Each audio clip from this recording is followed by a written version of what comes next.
This is Winnipeg Sports Talk Daily with Andrew Hustler Paterson and Michael Remis. Hey everyone, how's it going? Welcome to another edition of Winnipeg Sports Talk Daily. Michael Remis in the host chair for Hustler. He is away. We'll be back next week, but I'm in. So great to see everyone in chat. How's everyone doing? Big win. Well, it was a win for the Winnipeg Jets yesterday against the San Jose Sharks. Great show lined up.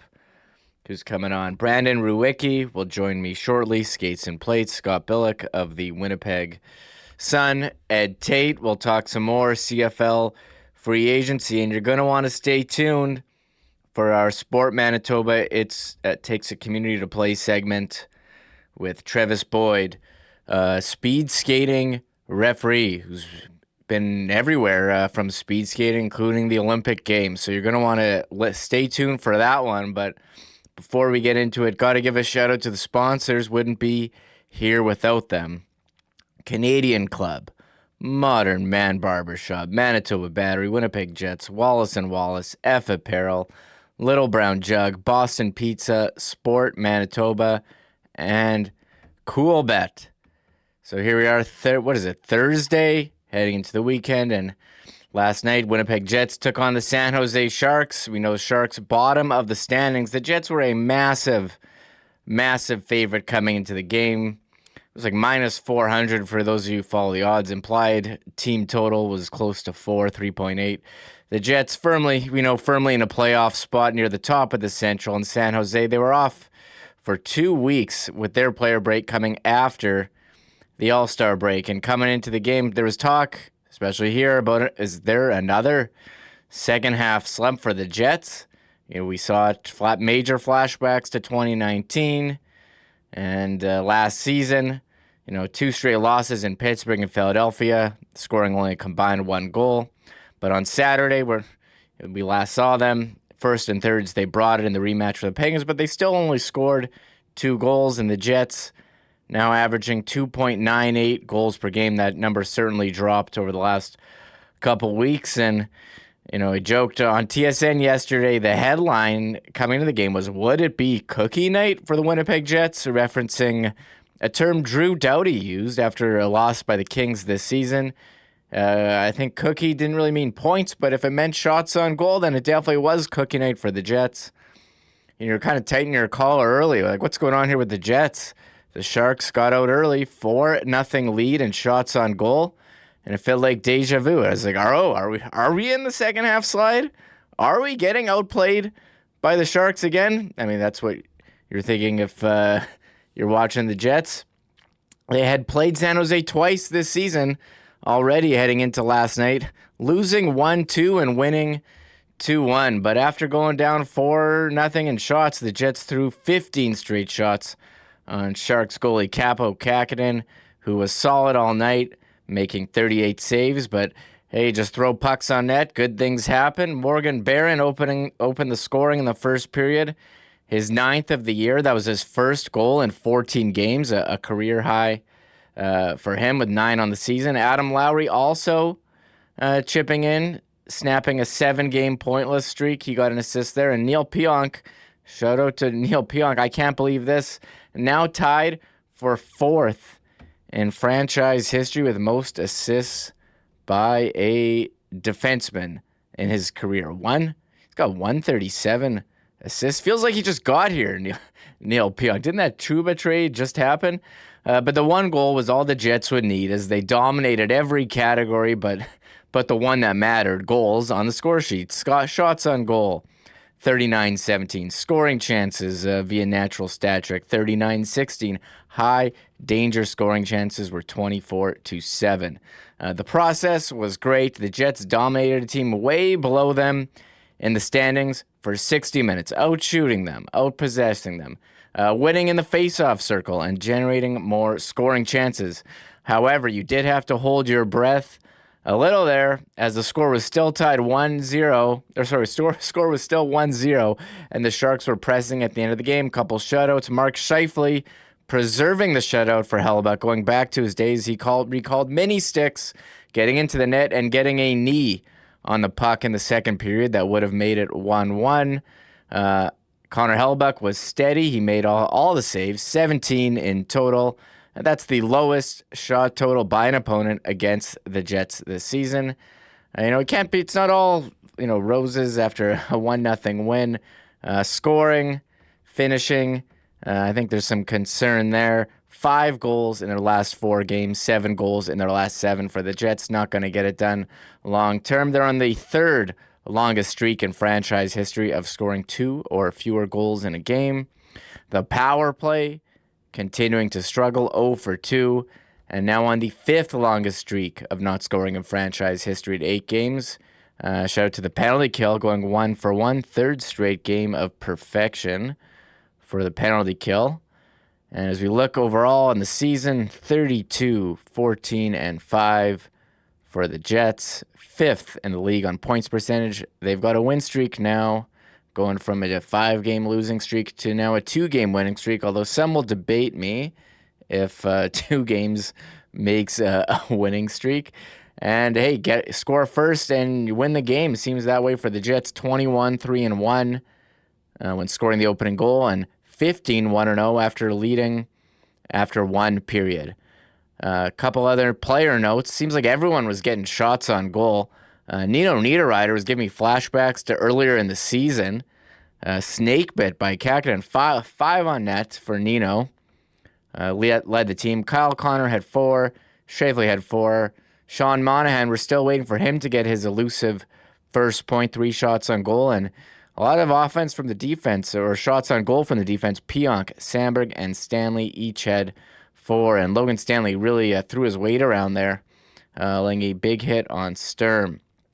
Josh Morrissey led the team in ice time with 24 minutes and 44 seconds, and we had a lot of talk about the lines. We had a line switch. Nikolai Ehlers went down to the 4th line late in the game, and Alex Iafallo went up to the top.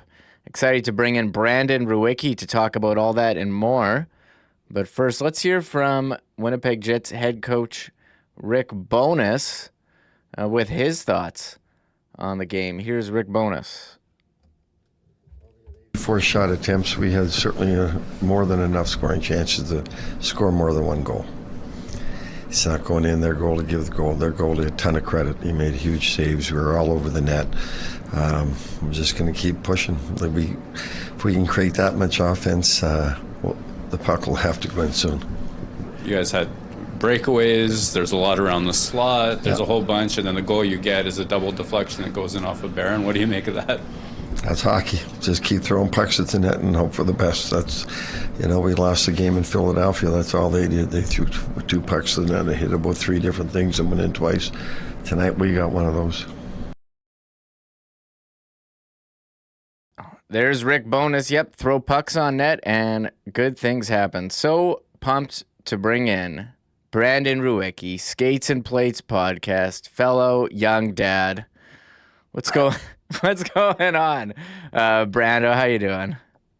I'm doing pretty good, man. How are things over there? It's kind of a tough break that Huss is off this week, and the one Jets game is the ultimate snooze fest against the San Jose Sharks. See if we can make a show out of this one. But other than that, I'm doing good, man. Man, lots to talk about. Monday was easy with the Super Bowl, CFL free agency. It's been a fun week of the Sea Bears.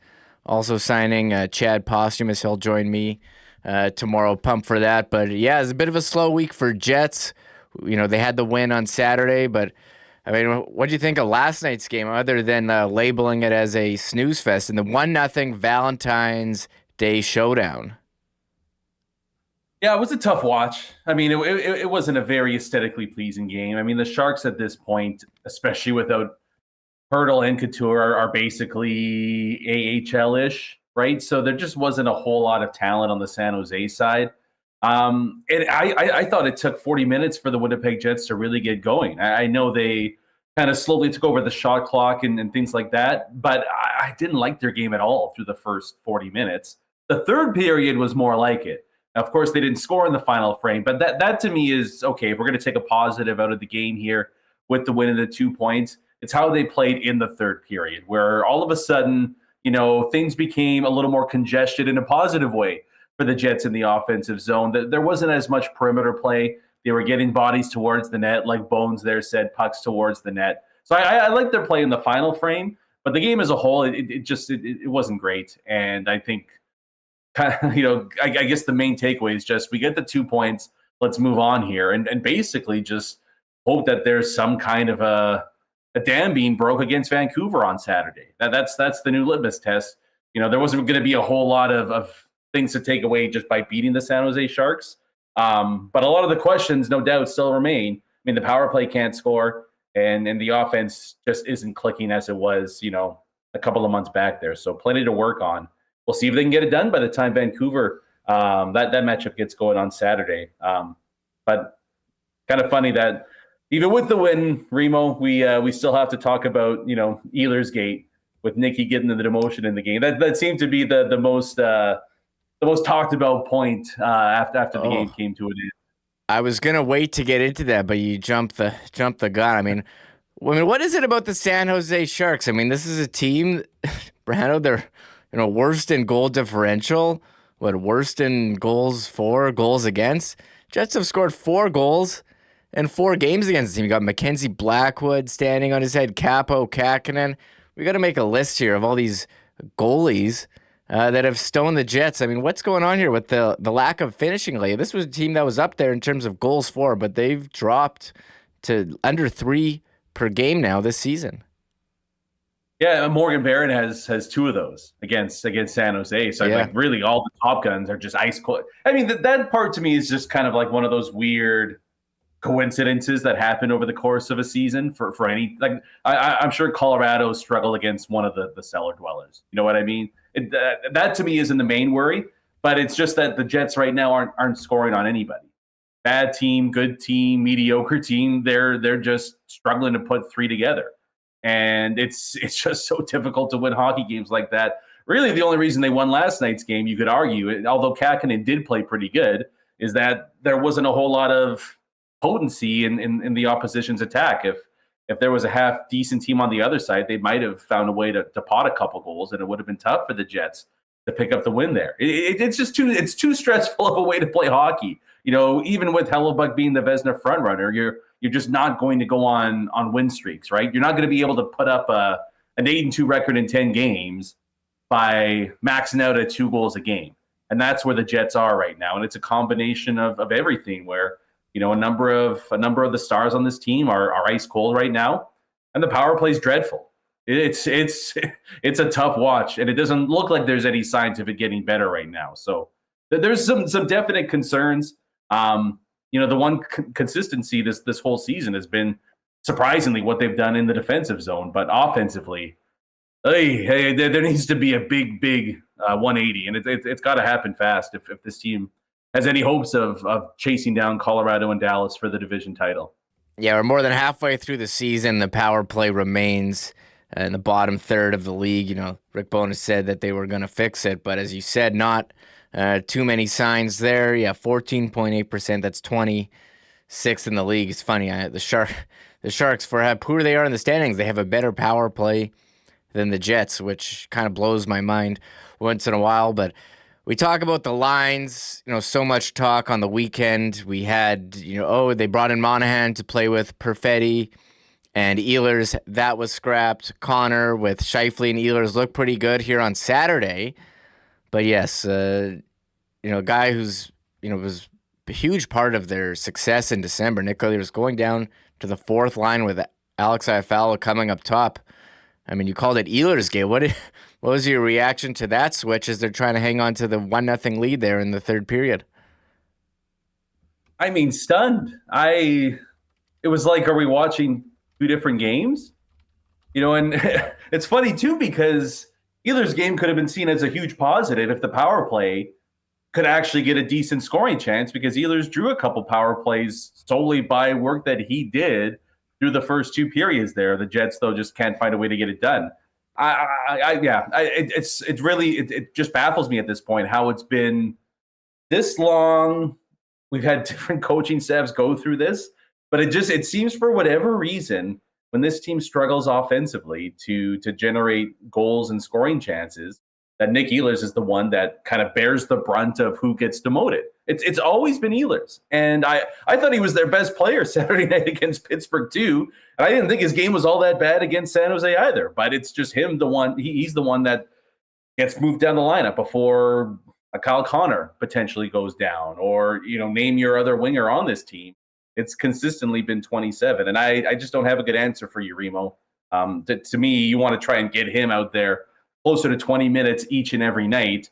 The one certainty I would say is that, Alex Iafallo was not the answer on one of the top two lines for the Jets. I mean, it's been a struggle for him outside of that first opening week of the season where he looked good beside Mark Scheifele and Kyle Connor. But, I don't really understand the logic in flip-flopping those two. I do think moving forward that, to try to get the most out of Sean Monahan and in a way the most out of your top six, I do think that you need one of Connor or Ehlers beside Sean Monahan. I think there's a noticeable lack of foot speed with Monahan, and I think he would do well to have one of those two on a line with him. How you want to work that, I wouldn't really even care all that much, but I just don't think the answer for this team's offensive deficiencies right now is to put Nick Ehlers on the fourth line and have Alex Iafallo slot up to the top line. I thought we were kind of past it where, it seemed over the last month, during that win streak, it was established that, okay, Nikolai Ehlers, he's a top line player. And yeah, maybe he's a bit small or plays in an unconventional style, but you can't argue with the results that he's produced here over the last 5 years with him on the ice. He's more efficient scorer than any other player, and that's points per 60 minutes. And overall, his points are going to be less because he doesn't get power play one. He doesn't get the ice time, but I think he's shown he's earned it. So I'm curious what they do going forward. But it was a bit surprising considering, it seems like he's established himself here as one of the offensive leaders on this team, and I don't know what more he has to do to convince the coaching staff of that. Yeah, I don't think there is anything else he can do. I think it's just this is how they view him. That's the simplest answer, at least, right? Mm-hmm. Is that the coaching staff doesn't view him in the same way that a lot of the fan base does. I don't know if that's because they don't think he's a driver at even strength. I don't know if it's the play style where it's a little more east-west thrown in there than just pure north-south. Mm-hmm. I don't have a good answer for you. I think even over this stretch, he's been one of their more effective players. So it's confusing to me why this continues to happen. The power play can be a separate argument, but to me, 5-on-5, you got to at the end of each game, Nick Ehlers should be in your top 3 for time on ice 5-on-5. He's just going to help you win more hockey games that way, and I just don't think it's a winning formula to have him below and finish 5th, 6th, 7th in time on ice even strength like he has in way too many games this season. So I mean, to me, you want to score more goals, getting Ehlers on the ice more often is going to help you do that. And then you can kind of figure out the rest of your issues after that. Yeah, and sometimes it doesn't look conventional. He may have the odd giveaway with a drop pass or a no look, but at the end of each game, he's going to be on the ice for what? He's going to outshoot his opponent, although he did not yesterday at 5-on-5, but he's going to have better scoring at the end of the year than the players on his team in terms of a rate per 60. Here's Rick Bowness. Murat Atesh asked him yesterday after the game about the line swap. And then in the third period, kind of protecting that 1-goal lead, Ehlers and Iafallo switched spots. What was the reasoning behind that? I just didn't like what I was seeing from that top line. So was it about what they were creating? I was trying to look for the thing, if there would have been a reason. Maybe there was like an ozone giveaway kind of in the third there, but what leads to that kind of thing? It wasn't the third. It was what led up to the third. bonus, not really going to elaborate on that, but he said he didn't like what he seen. And just for clarification, time on ice, Mark Scheifele, 22:03, Kyle Connor, 21:36, and then next up was Nikolai Ehlers, 16:45, Monahan, 16:29, Velarde was 16:01, and then Perfetti, 14:58. That's your top six there. One player. We'll move on from Ehlers. We'll get to that more with Scott. One player who really stood out, and it was probably his last game in the lineup for a bit here, Logan Stanley. Brad, he's blocking shots, putting shots on goal, making big hits. You'd hate to see a guy leave the game. I don't think he meant to drop Sturm on his head there, but you have to say he kind of felt like he was finding his game more playing in these three while Brendan Dillon was out with the suspension. Yeah, it's one of his best games of his career, I thought. He was pretty impactful out there.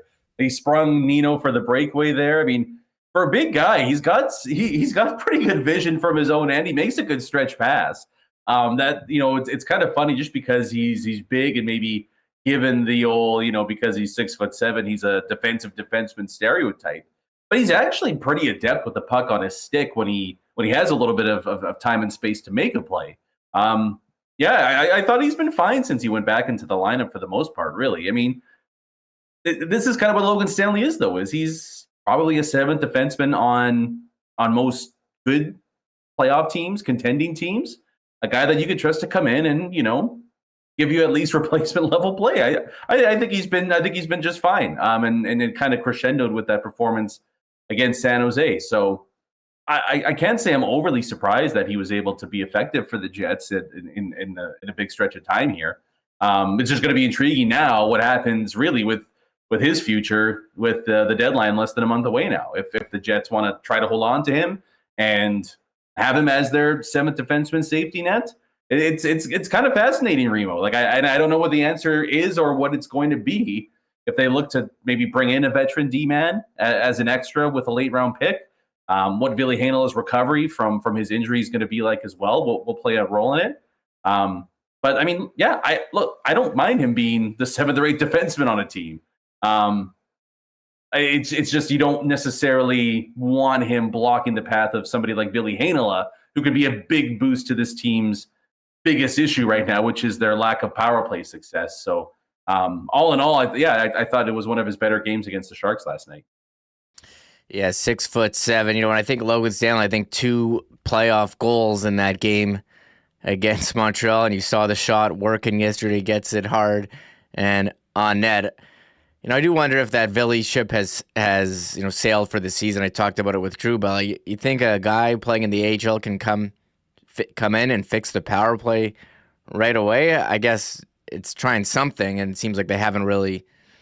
I don't want to say they haven't done anything, but whatever they've done hasn't worked so far. So at this point, why not if he's having a great year at the AHL, but they don't feel like he's recovered enough from the ankle injury? And I spoke earlier this week with David Pagnot of the fourth period, and Murad mentions, I think a veteran 7th D or depth defenseman is maybe the likely move here for the deadline, as they've already done the big shopping with Sean Monahan for a first-round pick. Yeah, I mean, watching these last few games, Remo, I mean, anytime you can bring in veteran D-men as kind of a security blanket is good. I know there was a lot of smoke or fire about Chris Tanev potentially coming here, but to me, if you're going to make any kind of semi-notable addition, I'm looking up front and I'm trying to bring in somebody on the wing that you feel like could be a legitimate scorer inside your top 3 lines. I think that's the biggest issue with this team right now, 5-on-5 at least. And what it does too, what it would do is that, it would prevent an over-reliance on Perfetti and Velarde to produce down the stretch and then in the postseason. Velarde, minimal postseason experience, although he played good for the Kings in the playoffs last year in their series against Edmonton. But Perfetti's never had the chance to play in the postseason yet. He's really never played this many games in a season as well. So you worry about fatigue maybe setting in down the stretch run. I think looking at somebody out there on the wing to bring in would be a nice addition for this club. And then you have the option of, a Perfetti or a Velarde further down in your lineup to not only give those lines a boost, but if something isn't working, throw those guys up for a game or two, and maybe they can give you a little bit of a jolt of, electricity, a little bit of jolt of production there. I just think it gives you a little more options here, and it does feel like it's been a little stale since Monahan came on board, and the production just isn't there right now. I think bringing in another player here that maybe wouldn't cost you, a whole ton, looking in like that second, third round pick range. I think there's enough guys that are going to be available and out there that the Jets can target, and maybe that kind of kickstarts a way to give you some secondary production, and you can load up that top line, maybe with the Scheifele, Ehlers, and Connor, or whatever it might be. And then you feel a little bit more confident about how this team can solve some of their offensive problems right now once the games get tighter down the stretch run, and then once the postseason starts too. Yeah, 7 goals in the last 7 games. I mentioned scoring certainly been a problem. And how about Gabe Vilardi? Had the monster December, 14 points in 13 games. January, 5 points in 10 games. And now into February, 0 points in 4 games that we talked about there. Him and Perfetti scoring droughts yesterday as it continues. But we'll move on from the Jets. We did have some big NHL news today, Brandon. Columbus firing GM Jarmo Kekalainen. He was there a long time, hired in 2013, Brandon. What was your reaction to the Kekalainen, dismissal? Yeah, probably 4 months too late, to be honest. I'm shocked it didn't happen during the whole Babcock incident before the season got underway. But Columbus is kind of, I don't know if it's quietly, maybe I just feel like that, but Columbus to me has quietly been one of, if not the biggest dumpster fires in the NHL over the past couple of seasons.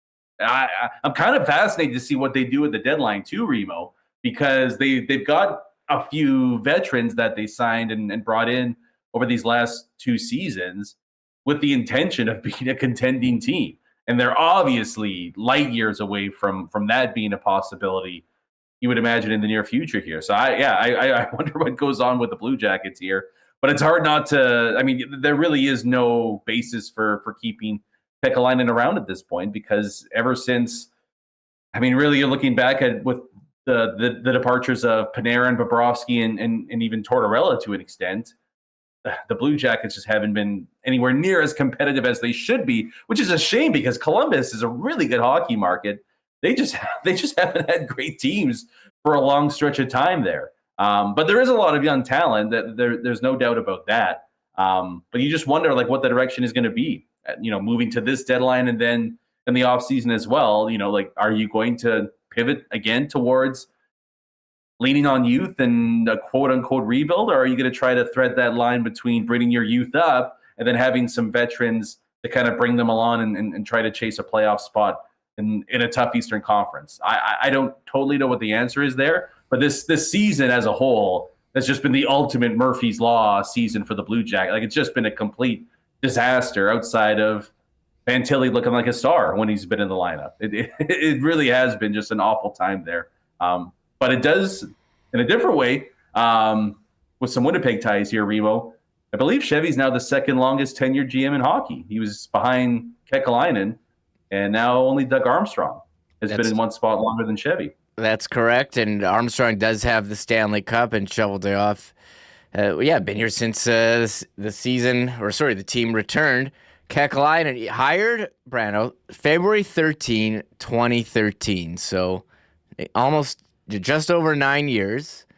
I forgot a lot of the success that they had. They qualified for the Stanley Cup playoffs 5 times, 2014, 17, 18, 19, and the 2020 bubble where Pierre-Luc Dubois had his coming out party against the Maple Leafs. 4 winningest seasons based on points percentage during that span. And so they had some success early, but the last couple of years, they've had a lot of injuries. Werenski got hurt last year. There were teams last year that were trying to tank openly, like Chicago, and get that number 1 pick. And the Blue Jackets, as you said, everything just went wrong for them, and they ended up landing Adam Fantilli. They do have some nice pieces in terms of Marchenko, Sillinger, Kent Johnson, Fantilli, who they had the rookie Chinikov, Voronkov, that guy. Those guys have been solid. And then David Jiricek as well. So heading into the deadline, I guess they wanted, said, hey, we're going to make some trades here, some big moves. We want to have a new guy come in. And I think he was seemed like the writing was on the wall after, you hire a coach.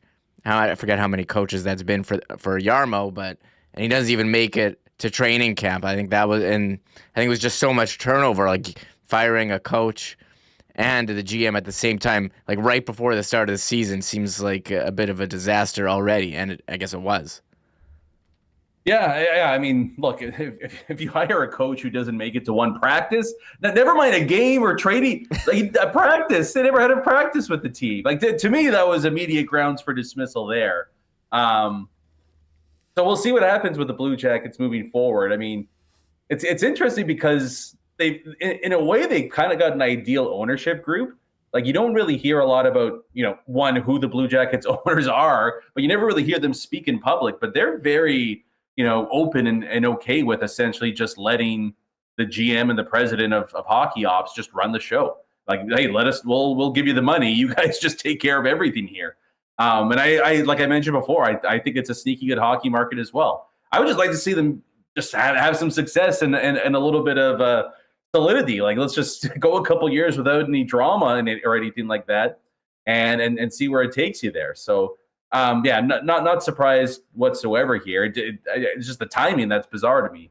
But I guess, look, if he's not going to be around next year, you probably don't want that guy running the deadline for you. So, I'm intrigued to see what that means in terms of the direction of the Blue Jackets, at least in the next month or so, in terms of where they want to go with some of the assets that they have, because they do have some guys that they can move and, maybe speed up that rebuild a little bit. Because I know people here in Winnipeg were wondering about the Boone Jenner possibility for a while there. But I mean, there's a few other guys, despite their ineptitude this season, that would draw a pretty penny on the trade market. So see what happens. Yeah, Boone Jenner's got 2 more years after this. He does have an 8-team no trade clause, and I agree. If you're trading or acquiring draft picks, you know he's not going to be here. Well, may as well get someone else. John Davidson taking over. Darren Jagger speculating on X, formerly known as Twitter. Why don't they try Jeff Gorton, who's with Montreal, who was previously the Rangers GM with John Davidson. And one other note around the NHL, Brando, as we wrap this up, we did get a look at your Philadelphia Flyers last week, but they announced Sean Couturier as the captain. I do wonder, what is this team going to do at the deadline?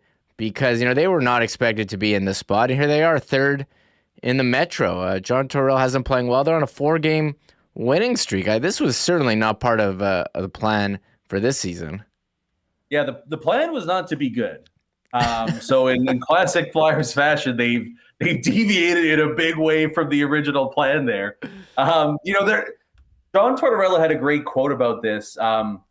Charlie O'Connor, formerly of The Athletic, sent out a tweet. It was only like a day or two ago. And he was asked the question, essentially that question, like, the team's playing great, you're in a playoff spot. Are you going to look towards the present, the future? What's it going to be there? And he basically said what he said all along, and that's, we've got a plan here, and we're not shying away from that. And the plan is we need to get this team to a certain spot, and it's going to take a few years to do that. So they've been very consistent in their messaging. I am going to be shocked if they don't move Sean Walker. I think that's a foregone conclusion.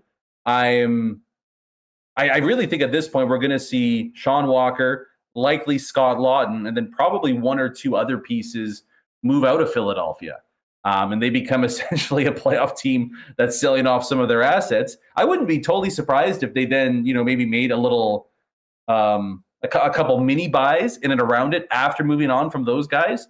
But I think it's pretty clear in Philadelphia, at least, that the plan is still, we've got to get to a certain spot, and it's going to take a couple years to do that. And even a strong start to this year isn't going to dissuade us from what our plan is. So, yeah, I think it's going to be one of those rare situations where a team that's battling for a division title is going to ship off some big-time contributors, and they're going to pick up potentially 2 first-round picks at the deadline.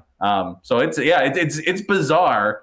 But I'm gonna believe in the plan by Danny B and company, and I think they can kind of thread the needle of selling off some guys who aren't their first line top pair players, doing that, but then also maybe bringing in some help as to not torpedo the dynamics inside that locker room as they make a push for the playoffs.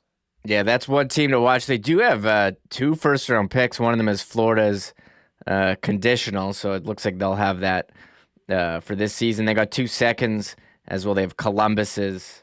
There's some conditions on that one as well. And yeah, Sean Walker's their only UFA after this season. Scott Lawton's name is out there in trade rumors as well. Brandon, thank you so much for coming on. Great to talk to you. We didn't even get to the Super Bowl. I know you probably had some.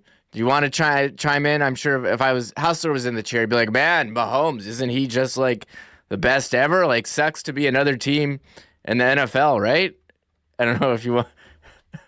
Yeah, no, I was thinking about this on Tuesday, I think it was, and I was like, how cool would it be to have a Mahomes, right? Like with one of the teams that you want. Like imagine the Jets having a Mahomes. Like it's just it sounds like the coolest thing ever. Where it's like doesn't matter what's going on in the game, but yeah, we'll find a way. Don't worry.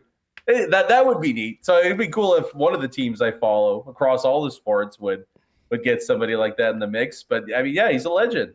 There's no other way to put it. What's also crazy to me is just, especially with big games like the Super Bowl, and really what happens is they're legacy makers, both positively and negatively. But it's crazy how close both the Chiefs-Niners Super Bowls were. Like Kyle Shanahan in a lot of circles is viewed like you can never win with this coach. Like he makes the wrong mistakes. He can't do this, can't do that. But it's just 1 or 2 plays or 1 or 2 instances here or there that really like it very just as easily could have been the 49ers winning 2 Super Bowls in these last 5 years, but instead it's Kansas City winning 3 and 5. So like it just stuff like that. It always kind of fascinates me. But yeah, Mahomes, that'd be nice. It'd be nice to have somebody like that. So. We'll see. Maybe that could happen in one of my teams. Probably not going to be with the Flyers, but I don't know. We'll see. We'll see what happens there. But yeah, I mean, he really is like sports Thanos. Like it's just inevitable that ultimately he's going to make the play that wins the game, and that's what we saw happen there in overtime against the Niners. Yeah, here's the thing about Patrick Mahomes. He's really good, so we certainly saw that. We certainly saw that. I thought 49ers were right there. But yeah, it was a couple plays, and hey, you hold Patrick Mahomes to 19 points in through 4 quarters, you should be able to win, and they weren't able to do that. Anyways, Brandon, thanks again for coming on. We'll talk to you next week. Sounds good, Remo. Have a good weekend. Thank you. There he is, Brandon Rewucki, hosts the Skates and Plates podcast. Brandon_Rewucki on X, formerly known as Twitter. Hustler's got a couple messages, and I'll come right back. Hey, gang, if you want to clean it up a little bit and get looking good, you got to head over to our friends at Modern Man Barber Shops with 8 locations conveniently located throughout Winnipeg, including the newest locations on Pembina Highway or Plessy Road.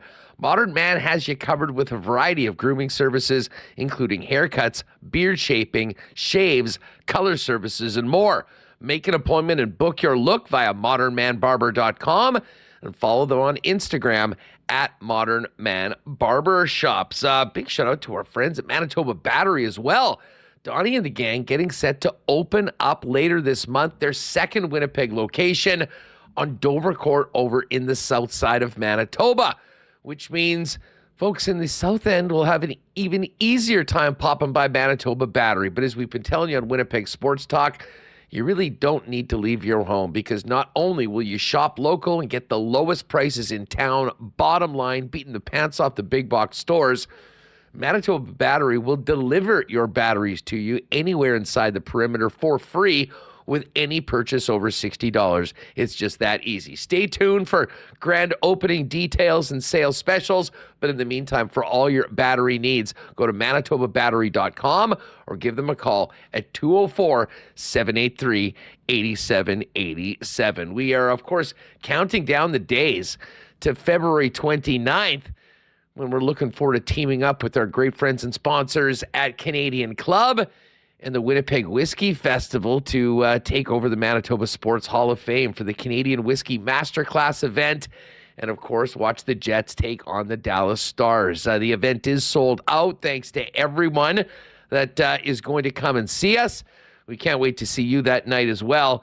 In the meantime, for more information on the Winnipeg Whiskey Festival, check it out online. And when you're at your local Manitoba liquor marts, make sure to check out the Canadian Club display for all of Canada's favorite Canadian whiskey, Canadian Club. And remember, always enjoy responsibly. And hey, I should also give a shout out to the gang down at Aikens Lake Wilderness Lodge. You know, they're getting ready for a big summer of 2024. If you're looking for an incredible fly-in fishing experience where you can be on the water in less than 2 hours from the city of Winnipeg, Aikens Lake is the spot, featuring world-class fishing. And as great as the fishing is, the hospitality of the Terren family and the Aikens team is even better. Find out more about availability and booking for 2024 at aikenslake.com. And be sure to check them out online on X and Instagram at Aikens Lake. There's Hustler. He'll be back next week. He's still celebrating the Chiefs Super Bowl win. Hey, if you are here still in the chat, what's going on? We got almost 400 people.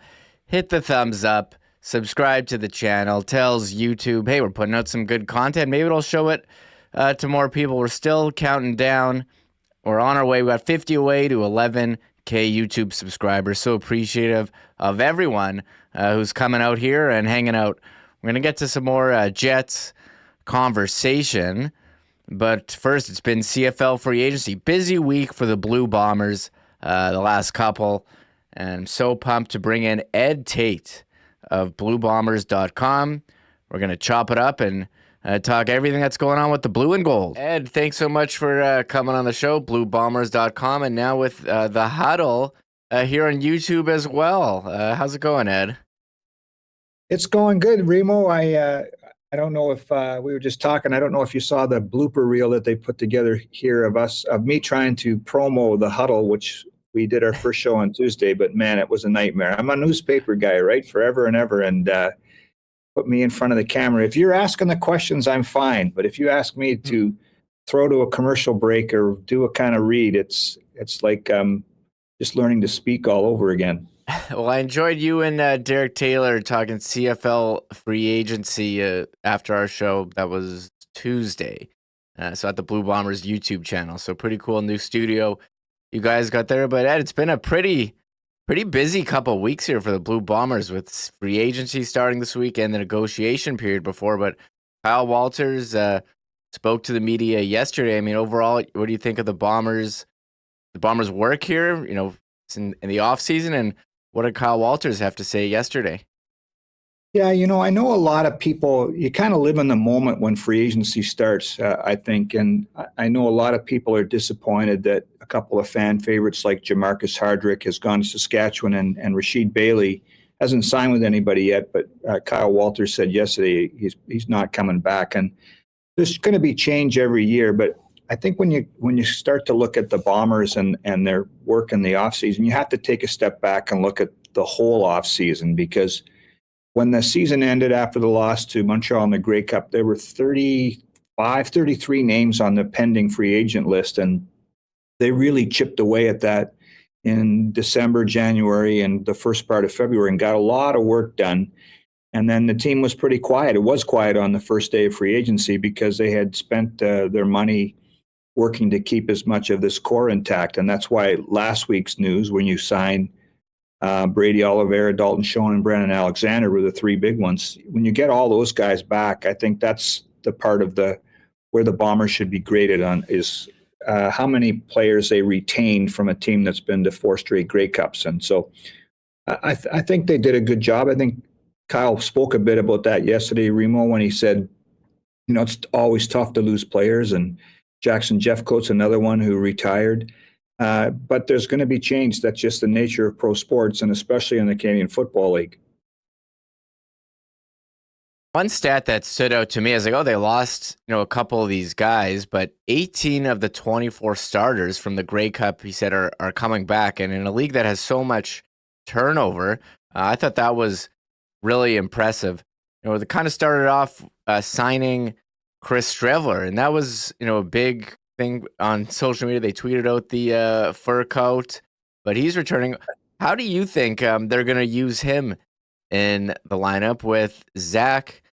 Zach still being the number one quarterback.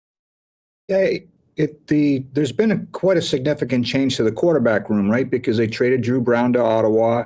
Dakota Prukop was not brought back because of the signing of Chris Streveler. Prukop is now in BC. It's going to be real. I think that's going to be one of the cooler stories to start the season is how they use Chris Streveler. We saw before the packages that they had for him to take advantage of his abilities as like a bulldozing kind of fullback guy. He's not just diving forward for a yard and a half, 2 yards in short yardage. He's threatening the edge, and he can throw. I'm really intrigued to see how his quarterback skills might have improved with his time in the NFL and come back. So he would be the clear-cut number 2.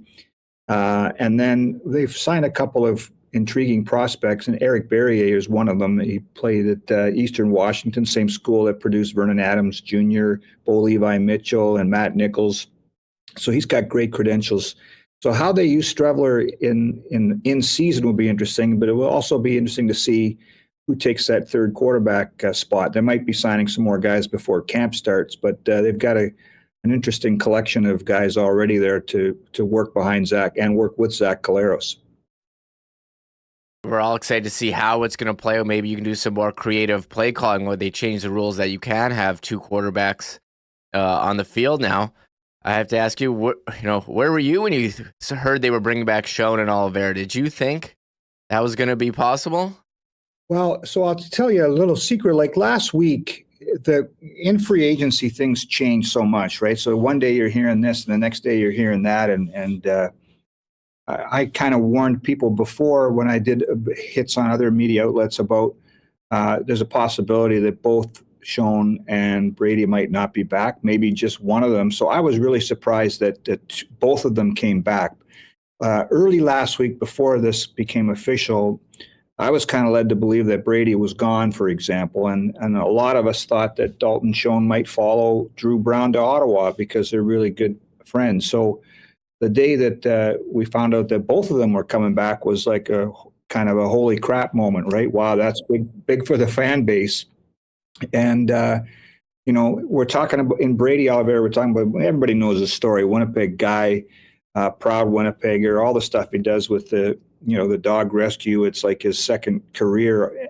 To lose a guy like that who's so marketable in his own hometown, and on top of all that, just a fantastic player, would have been really a gut punch for fans. And then I think a lot of people have fallen in love with Dalton Schoen for his first 2 years in the CFL. I think he's got 26 touchdowns in 34 games, which is incredible. On top of all the catches and all the yards, those numbers are through the roof. So they have both of those guys back. And as Kyle Walters said yesterday, in the prime of their careers too, right? So both of them are, I think one's 26 and one's 27, or in that range. We're not talking about guys in their 30s.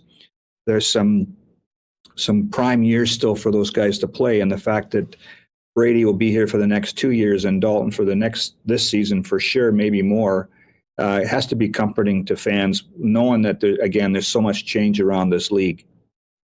Yeah, it'd be hard, just from a marketing perspective to let a guy like Brady go, hometown guy, MOP candidate from the team, as you mentioned, great in the community as well. A huge part of the offense too. So it was a great day here for us when those two guys signed. It was super exciting, but you can't keep everyone, as you said. Which departure do you think will hurt the Bombers the most? A couple key names going: Demario Houston to Calgary, Jackson Jeffcoat. It sounds like he's retiring. Pete Bailey not coming back. There's Jamarcus Hardrick was the other one to Saskatchewan, and there's a couple. I could go down the list as well. As you said, you can't keep. A good question. I look right now, Remo. I would say there's 6 jobs that are kind of vacant right now, or 6 positions on the depth chart. You mentioned Hardrick. You mentioned Jackson Jeffcoat retiring. Demario Houston to Calgary. We are not sure about Ricky Walker, who apparently had signed with Calgary and changed his mind. So there's that import defensive tackle spot. Jeff Gray, the left guard, is not coming back, so that's another spot. And then Rasheed Bailey is in the market right now. Still haven't heard about Sergio Castillo and Janarian Grant. Apparently they're still chatting with those two guys. But as to the biggest loss, this team has been so dominant at the line of scrimmage in the last few years. Essentially, that's been the key, I think, to their run to 4 straight Grey Cups, and even back to 2016 when they have been on this run to be in the playoffs every year. And so when you take a Hardrick out of the equation, a Jeff Gray out of the equation, and Ricky Walker, Jackson Jeffcoat, that's tough, right? I do think they like what they have in Liam Dobson and Tuilei to replace Gray at guard. It's not easy to find tackles, man. We've seen that across all levels of football. Finding big, giant men who can move their feet and keep people out of the backfield, keep your quarterback clean, has really been tough. So that's going to be an interesting one. I think they're confident that they can fill some of the other spots. Miles Fox showed some flashes last year at defensive tackle. And then another thing that came up yesterday in Kyle's discussions with us and the media was that Terrell Ford is coming back, and so he might be a candidate to replace Demario Houston at corner. And plus, he's Canadian, so it gives him a little bit more roster flexibility too. Oh, yeah, that was an interesting one as well. And yeah, Winston Rose, a guy not coming back. One name you mentioned, Liam Dobson, drafted 3rd overall in 2021. I remember when he was picked, I think you came on with us and mentioned a video where he was dunking a basketball listed at 6'3", 330 at the time. I mean, is he ready to make the jump to be a full-time starter? Yeah, I think him or Tui would be the prime candidates there. And the draft is apparently really deep at offensive lineman. I'm not sure you can draft a guy and expect him to start right away, but I don't think depth's going to be a concern. The Dobson thing, when they drafted him, he was at Maine at the time. He ended up finishing his last year at Texas State, and he was dunking a basketball. And the Athletic has a college writer, and they do an annual freaks list, they call it, the best kind of athletes. And Liam Dobson was on that list. He's a weird dude. He's a funny dude, man. He makes you laugh. I did a story with him last year during training camp. So he's Canadian from Ottawa, I believe, and he went to a prep school in the States. And everybody there is teasing him about being Canadian. And so he wanted to show his Canadian pride. He took a heat gun and heated up a toonie and then pressed it on his arm to try to tattoo himself, thinking that the image of the toonie would show up on his forearm. And all it is now is just this pink blob of scarred tissue on his arm. He's a funny man. He's a funny guy, man. He pounds energy drinks like their Diet Pepsis or water, and he makes me laugh. He's quite the character. So if he becomes a starter and we're talking to him more, you guys will not be bored because he's a funny, funny man. Yeah. Also interested to hear what you mentioned. Tyrell Ford as a brother of Trey Ford, and he just spent some time in the NFL, and he's done that, and he's now making his way back here. What do you expect from him? Or what do you know about him in the last year or so? Yeah, so when he was here for the Bombers drafted him high. His brother Trey went to Edmonton in the first round. I think Terrell went in the second round. I'm sorry for not knowing that off the top of my head. He came in, a Canadian kid, just exceptional athletic skills. And he, was on the team, on the practice roster, dressed for some games in 2022. Started a game at the end of the year when they had locked up the first place in the division, and they empty their bench a little bit to get some guys some looks, and started at corner and looked really, really good. The Packers signed him not just based on that film from Winnipeg, but what he had done here. But he had tested so well coming out of college, just like his brother.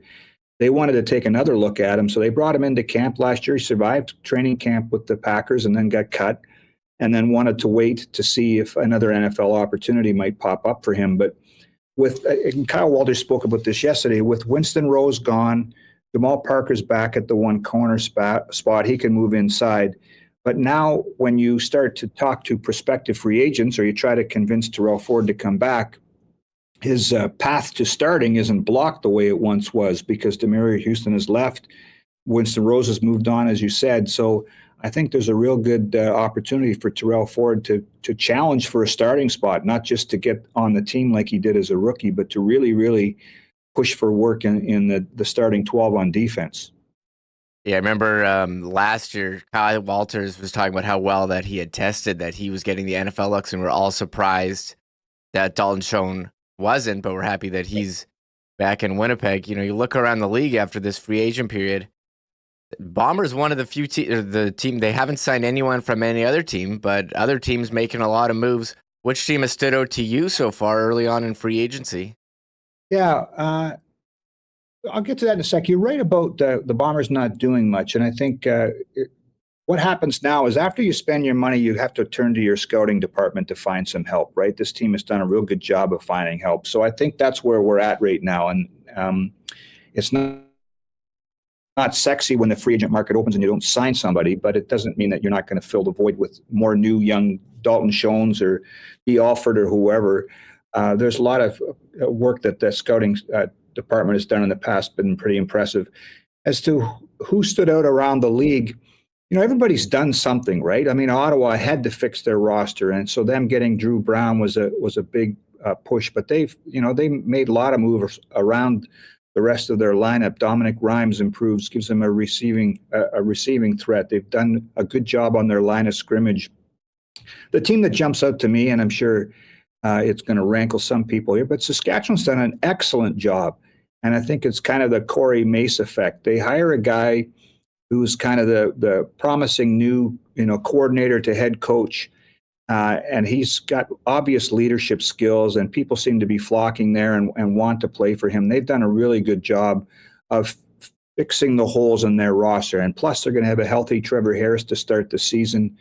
Saskatchewan's got dramatically better. So everybody's done something. I like what the Bombers have quietly done to keep their team. Saskatchewan's jumped out to me, Ottawa too, but every team in this league took advantage of the free agent, the negotiating window, and then free agent market opening to improve themselves. Yeah, we'll have to see how it goes. Saskatchewan certainly intriguing, but when you bring so many new players, can they gel right away? And yeah, you mentioned Tyrell Ford. He was a second round pick, and bringing up, it was a couple years ago, they had that mini camp where they brought in like 30 plus DBs, and you mentioned they found D. Alford was Dietrich Nichols in there too. Big plans for another DB summit down south for the scouting staff. I don't know if you're in part of those meetings even. Well, if they're having a camp in Florida or something, I'd sign up for that, but nothing right now. Danny McManus, Ted Kavaya, and Cyril Penn have done such a really good job, and it kind of gets under the radar. Every year, not every year, but a lot of years there's changes in management. New GMs get jobs, and I'm shocked sometimes that Danny McManus and Ted Kavaya in particular don't get more love around the league because, the Bombers have been good here for a long time, and it's that talent pool that these guys keep finding and the way this team drafts. People are, you always say it in sports that everybody's replaceable, but when you replace, a D. Alford with an Evan Holm, for example, who was a West Division All-Star last year, when you drafted Terrell Ford and now maybe can start at corner, that says something about this work that this team has done. Dalton Schoen, I can go through the lineup and give you a pile of names of guys that this group has found. And every team does it, but this team has found guys that can fit into a winning organization and fit well. And so kudos to those guys. I'm surprised they're still working for the Bombers, to be honest. They're too good at what they do. Yeah, it's November 28th, 23, or November of last year, it was announced they all signed 2-year extensions. And on our show, we were crossing our fingers like, how are they going to keep all these guys? And it seems like they've done a great job keeping the front office, and majority of the starters from the Grey Cup.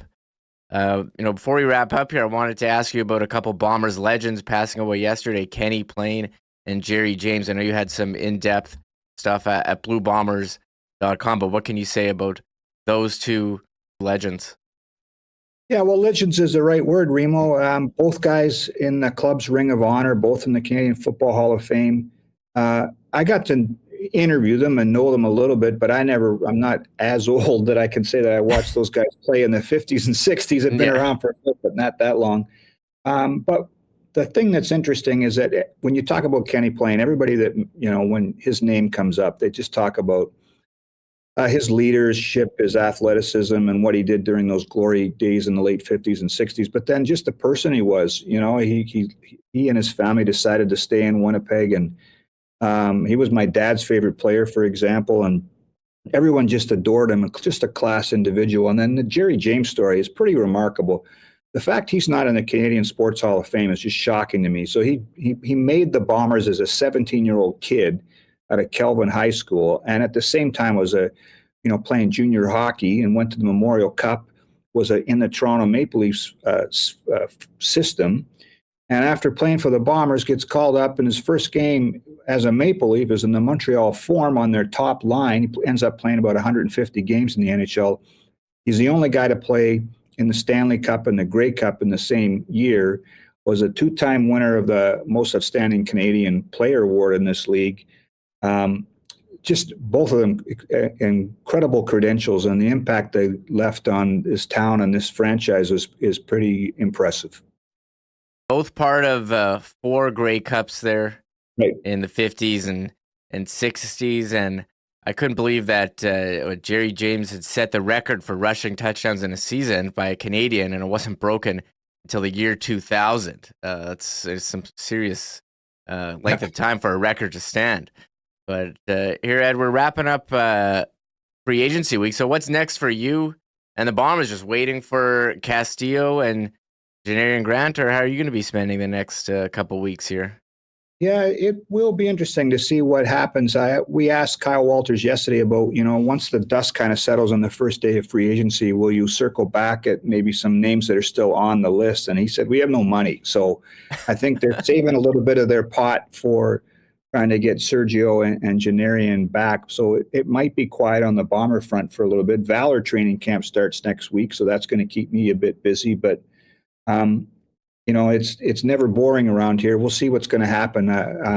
Draft's coming up. The Combine's in Winnipeg in March, and it's going to be at the Soccer Federation complex on Leela in the north end of town. So if fans want to go to that, so it's always busy. It's good to be busy, and this team keeps you that way. So much for taking the time to join me here today. Appreciate it. Hopefully we can catch up again, I'm sure before the start of the season. Absolutely. Thanks, Remo. Appreciate it. There's Ed Tait. So much great insight on the Blue Bombers from Ed. Big free agency, big moves, bringing back Oliveira and Schoen, Chris Strevler back. He said Brandon Alexander, but a couple departures as well. Still have the Bombers as favorites in the West and can't wait for training camp and the season to get going. But we're going to pivot back to talk Winnipeg Jets. Scott Billeck of the Winnipeg Sun on deck right after this. We are looking forward to next season. And, of course, all of our Winnipeg Blue Bomber reports here on Winnipeg Sports Talk are brought to you by Princess Auto, proud sponsors of the Winnipeg Blue Bombers. And now welcoming Bomber fans to Princess Auto Stadium for next season's Winnipeg Blue Bomber year. Of course, a new 10-year deal announced earlier this year. A great local success story of a Winnipeg company getting behind the local team in the way that they are. Of course, Princess Auto, in addition to being great sponsors of all of our sports teams here in the Peg, and of course, Winnipeg Sports Talk, Princess Auto is also the place where you'll find the best deals on the most unique assortment of tools and equipment around. Everything you need to complete the projects on your list or start something new is at Princess Auto. Pop by and visit them in store on either Panet Road or Portage Avenue West at their 2 Winnipeg locations, or you can shop online 24/7, 365 at princessauto.com. Have to give a shout out to the gang at Wallace & Wallace, Winnipeg's fencing and overhead door specialists since 1946. As the snow melts and we get into spring, you'll see their fences and trucks all over the city. But you might not know they're also the Clopay dealer in Manitoba and have the largest selection of overhead garage doors for your home in town. But right now, as it is cold in the middle of the winter, this is the time that stresses your overhead garage door the most. And the right time to prevent downtime this winter is now. Give Wallace & Wallace a call to book your inspection and maintenance service call today. For residential and commercial overhead door sales and service, there's only one name or two you need to know, and that is Wallace & Wallace. And hey, fellas, if you're looking into your closet and realize that it might be time to step up your menswear game, might I suggest a quick trip to take care of that down to see the gang at F Apparel at 190 Smith Street, Winnipeg and Manitoba's #1 spot for menswear at great prices. Custom suits, beginning at $400, along with chinos, golf pants, custom shirts, both tucked and untucked styles, and an incredible selection of menswear accessories. Great deals for 2024 high school grads. And if you're in a wedding party or getting married this year, make sure you talk to the gang down at F Apparel about a 15% discount when the entire wedding party gets their suits at F Apparel. They're again down at 190 Smith Street downtown. Check them out online and find out more, or make an appointment at that's EPHapparel.com. All right, there's Huss. Again, he'll be back next week on vacation. Well deserved for him. Messaged him yesterday. He's pumped about the Chiefs win, but also pumped about the Jets win yesterday. You can do that now. You can watch the games while out of town. One guy who was at the game last night, Scott Billeck of the Winnipeg Sun. Scott, what's going on? Thanks for coming on to the show with me today. How you doing? It's going, man. I was actually going to not wear the hat today, but my hair wasn't too. Yeah, it looks good, man. It's all right. Fresh cut. I was thinking about starting an OnlyFans where I just post pictures of me without a hat on. Everybody just says, "Oh, you always wear a hat." Blah blah blah blah blah. I don't wear a hat at games. I'm not allowed to. So, otherwise, I probably would too. Probably wear one there too. Yeah. All right. Well, speaking of games, last night the Jets winning 1-0. I think people are kind of conflicted in our chat. Should they be excited about a 1-0 win over San Jose, or should we still have some concerns? I don't think we're in a total repeat of last year's second half, but the goal scoring continues to be an issue here as we go. You mentioned in your game recap and the Free Press, 7 goals in the last 7 games. That's not going to get it done long term. No, I mean it's not. But I think if anybody, I imagine everybody in the chat has seen the game last night, and in my opinion, that's the way you want to do it. 84 shot attempts. I think it was 36 scoring chances, 24 high danger chances.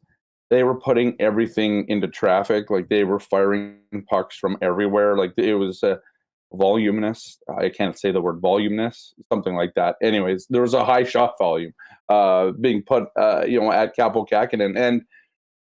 And they were, the goal that they scored was exactly the way that they've wanted to score some goals, right? They've wanted to have 2 guys sort of in front, screening the goaltender. Puck comes in, you get a tip. Maybe you get, a deflection somewhere else. It goes off a guy's ass, whatever it is. Last night, it was a Lowry redirect that hit off of Morgan Barron's hand and goes into the net. And it's kind of the greasy goal that you need. Yes, I think, even I said it in my gamer. I figured that, that could have been a lot worse for the Sharks. And if not for Mark Scheifele's save, it also could have looked pretty bad for the Jets in the end. But they played that was the best offensive game, in my opinion, in the last maybe 5 games, because they just took it to them the whole game, right? It was, to me, it was very much a 58-minute effort from this team, which, I think on any given night, if you get a good 58 minutes out of your team, you're happy, right? We always talk about 60-minute efforts and all that stuff, but the Sharks had their one kind of chance, and early on in the game, the first kind of 6 minutes of that game, it was more Sharks than anything. But then the Jets went on a 15-0 shot run, and then from there, the second period they just took it to them again, and the third was the best period for Winnipeg. And people can say, "Oh, the Sharks and all that," and it's it's one of those, they should beat that team and whatever. Well, 1, they did beat the team. 2, I just think they got back to. And this team has talked about it quite a bit, but they've talked a lot about having these good feelings, right? They've talked a lot about getting back to feeling good. And I think the way that they scored that goal, I think the worst thing, and I wrote this in my analysis piece, my nose is so itchy. I wrote this in my analysis piece, but I said the biggest mistake the Jets could make is kind of being too frustrated that they didn't score more goals, because I think if they do that against Vancouver, they're going to have a really good time, probably because you're going to spend so much time in the offensive zone. So I wouldn't be upset. I think if you're a fan, you're okay, well, it would have been nice to see more goals. But the way that the Jets played that game, I thought it was played really well. And so at the end of the day, I think because you're kind of mired in 7 goals in their last 7 games, I think it's 13 now in their last 11, you're kind of like, okay, well, the famine's sort of still there for the team. But I mean, you play like you did last night. That team's going to win a lot of games, and they're going to score a lot of goals. And yeah, I mean, it is a bit perplexing, right? It's a little perplexing that this team, with the shooting talent that they have, isn't finding the back of the net. But there was some really good chances last night, and I think it's just kind of bearing down and putting a couple of those in the net and going from there. So yeah, I mean, I'm not overly worried about them not putting up 7 last night, because I think the possibility was there. And in the end, I mean, Scheifele's save aside, the Sharks really didn't have much of a chance in that game. If you want to look at expected goals, 3.92 for the Jets on Money Puck. The deserve to win-o-meter, which is always correct, has the Jets at 89%. Which I think is their highest game this year, because I think the last one, I don't remember which game it was. It might have been the Columbus game, though, 5-0 game where they won.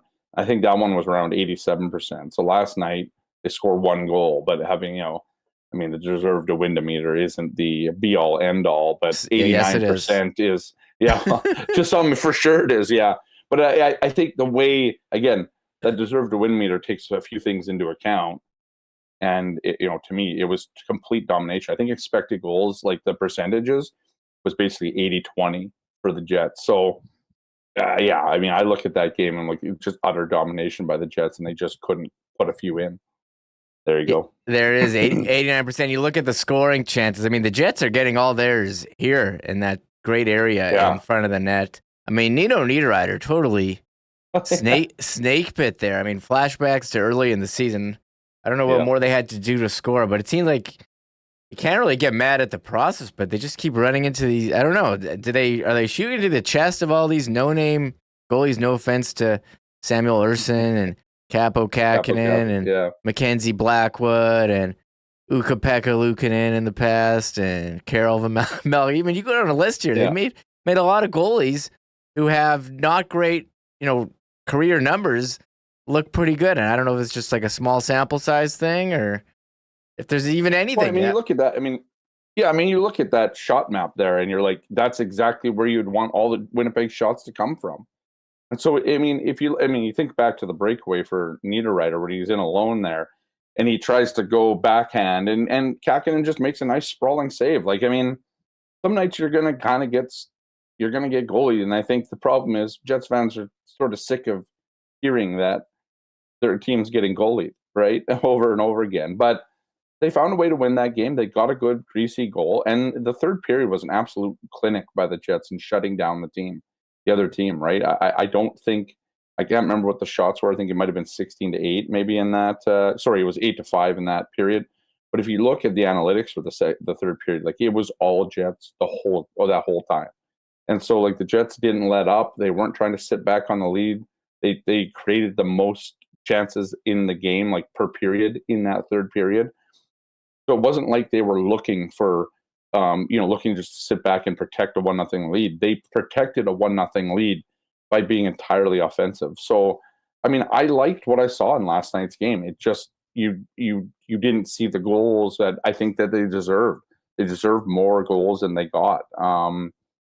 Outside of the power play or whatever, this team played exceptionally well last night. And yeah, again, like I said, you can say it's against the San Jose, but for a team that's been looking for a game like this, you just need to do it one time to start to feel good about it, and then you can go from there. I think the Jets can feel really good going into Vancouver on Saturday night, based on the way that they played against San Jose, and try and repeat that. It would have been worse if they would have lost a 2-1 heartbreaker or whatever, right? Like, I think they did the right thing in that game. Yeah, they didn't get the goals, but I don't think they're going to be too frustrated about it, given the amount of chances and that sort of thing that they generated over the course of 60 minutes. Yeah, I'm really looking forward to seeing this game on Saturday. Jets, Canucks. It's going to be a late one. Canucks, one of the top teams in the league this year, but Jets power play continues to struggle. I know they practiced it earlier this week on one of their off days. Any signs of this thing coming to life here, Scott? I mean, we're halfway through the year and they're gone 8 straight without a power play goal. It's not going so great in terms of man advantage. We're getting memes of people declining penalties on social media about the Jets. I would never say do it, but I don't know. Like, they've been pretty good at 5-on-5 this year. That's just how good they've been. There was times in yesterday's game where they were out playing, like it looked like they were on a power play when it was 5-on-5, and I was like, and then the thing is like why can't they just keep doing that? Like they were snapping around really good. They were cycling it down low. They're getting it to the points. They were getting shots from the point. They were creating chaos in front of the net, like all the things you'd like to see on the power play. And then it got to the power play, and they had 2 of them last night, and they scored, or they didn't score.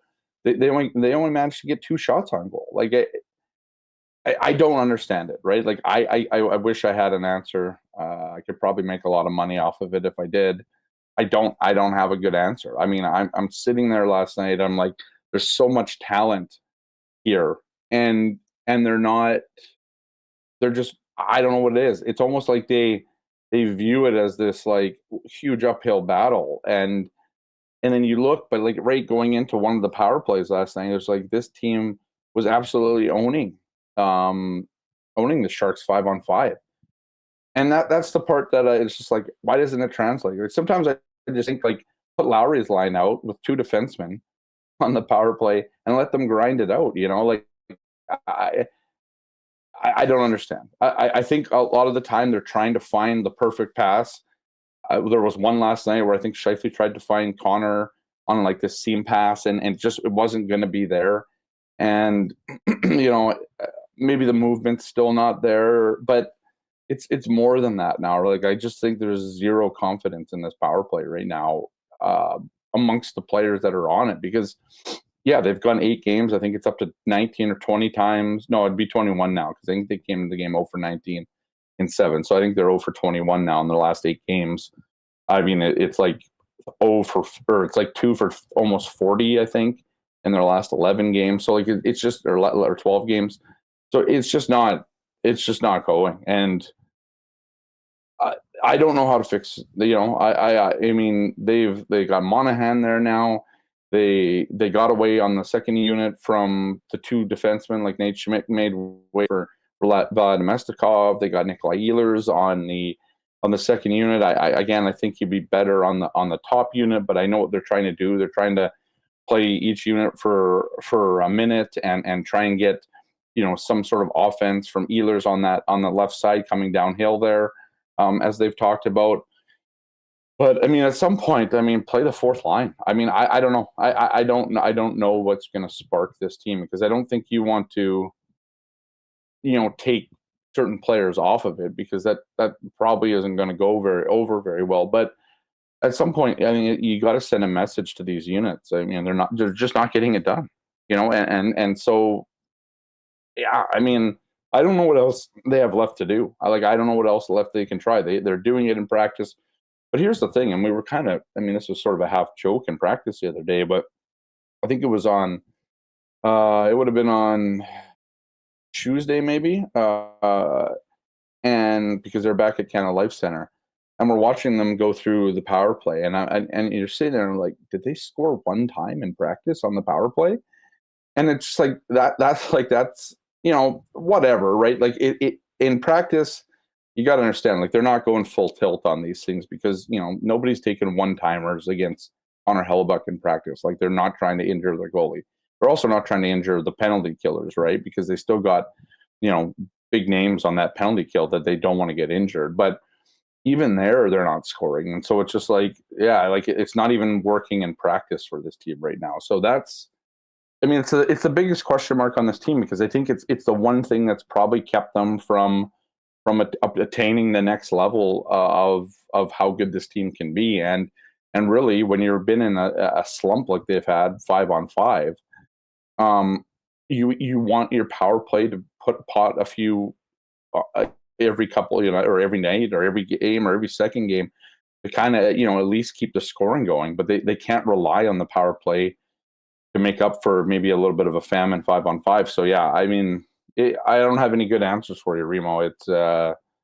It's just it's in a rut right now, and I mean, I think it's just going to take some luck and a couple bounces, and then, but it's got to get consistent, right? Like, I mean, we're going in, and I know people can point to, I think the Penguins had a really bad power play one year in one of their back-to-back cups, and I think the Bruins had a bad one in 2011, and it wasn't a great power play. But this is a team that doesn't score as many goals as those Bruins and those Penguins team did 5-on-5. Like the Jets, I think, are middle of the road in terms of 5-on-5 scoring.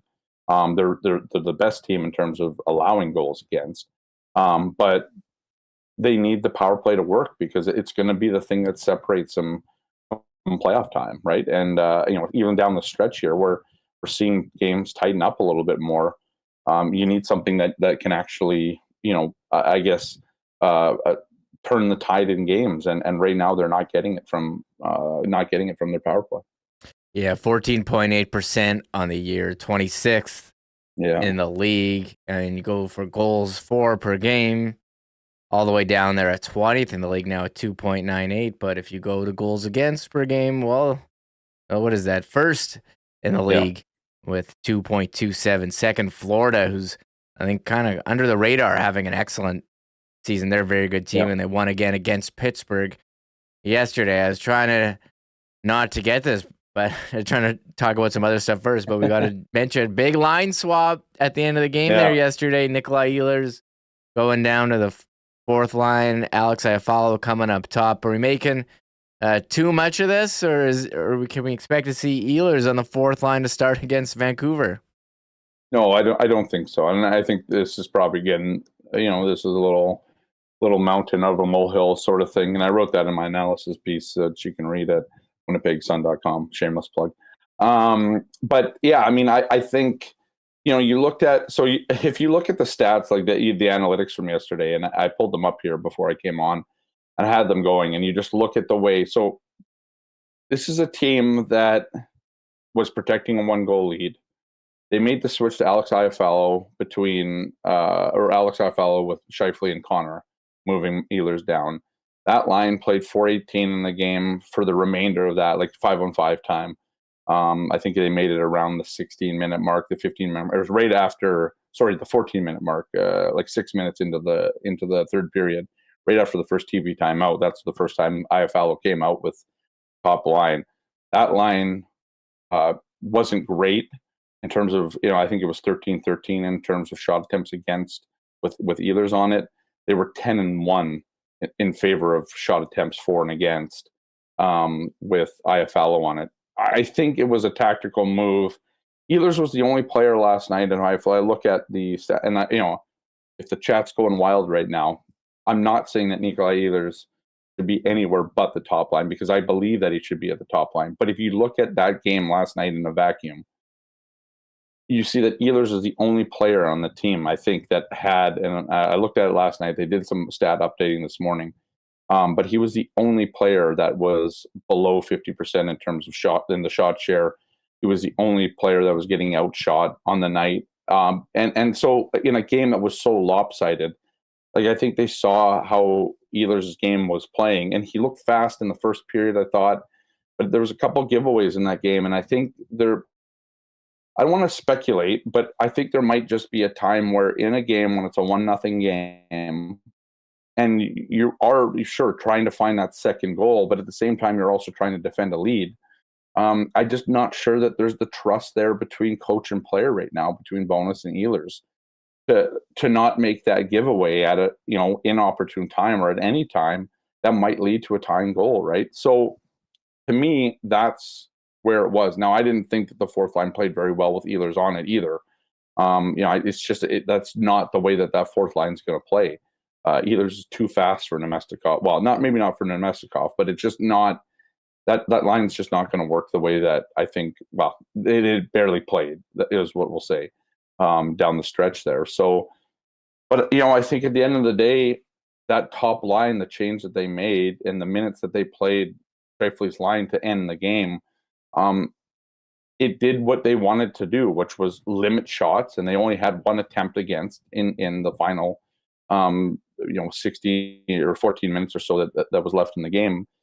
And so I look at that and I'm like, yeah, I mean, it's hard to argue with it when the stats, and again, in a vacuum, in a game, in one game, which was last night's game, it's hard to argue the results of it, because they held on to the lead. They played really well. The top line with Iafallo did its job defensively, and the Jets, won 1-0. And so I don't think you're going to go into Saturday's game in Vancouver and see Nikolai Ehlers on the fourth line. I mean, I think it's just one of the things that Paul Maurice, this is a bit of a side tangent. A lot of people would get upset that Paul Maurice would just kind of stick with it, and you needed a change kind of mid-game, but it would just never come, right? They would never move either Wheeler off the line or Connor down or whatever. They would just keep letting it happen, right? Bowness isn't like that. Bowness has been a coach who mid-game, he very much likes to move and shuffle the deck if something's not working, right? I think that's something that fans wanted from Paul Maurice, but they never really got it. Now you get it in the game, but because it's Nikolai Ehlers, you're like, well, this guy's so good. I mean, you look at this guy's points per minute, or points per 60, and it's either the top on the Jets or like second, I think, right now. And you're like, okay, well, why, if you're struggling to find offense, why are you demoting that guy? But at the same time, it's, you got 14 minutes left in the third period, and you're just trying to also hold on too, right? But I don't think it was more holding on. It was just trying to solidify that this team needed to be stout defensively, and there was probably a little bit of worry when it came to Ehlers because of a couple of giveaways. And so he made the change. I don't think it's as big as it needs to be right now. Like, I understand people get upset about these things. Like, I understand that Ehlers deserves more ice time. I'm wholeheartedly, I'm with you guys, right? Like, I get it. I totally believe that Nick Ehlers should be playing more, should be playing on the top line. But last night just wasn't his night, and that's going to happen. And so when they take him off for one period, I don't think it needs to be as overblown as it is. But again, if he starts on the fourth line on Saturday, that would be a problem, I think. But I don't think that's where he's going to start. I think he'll be back on the top line.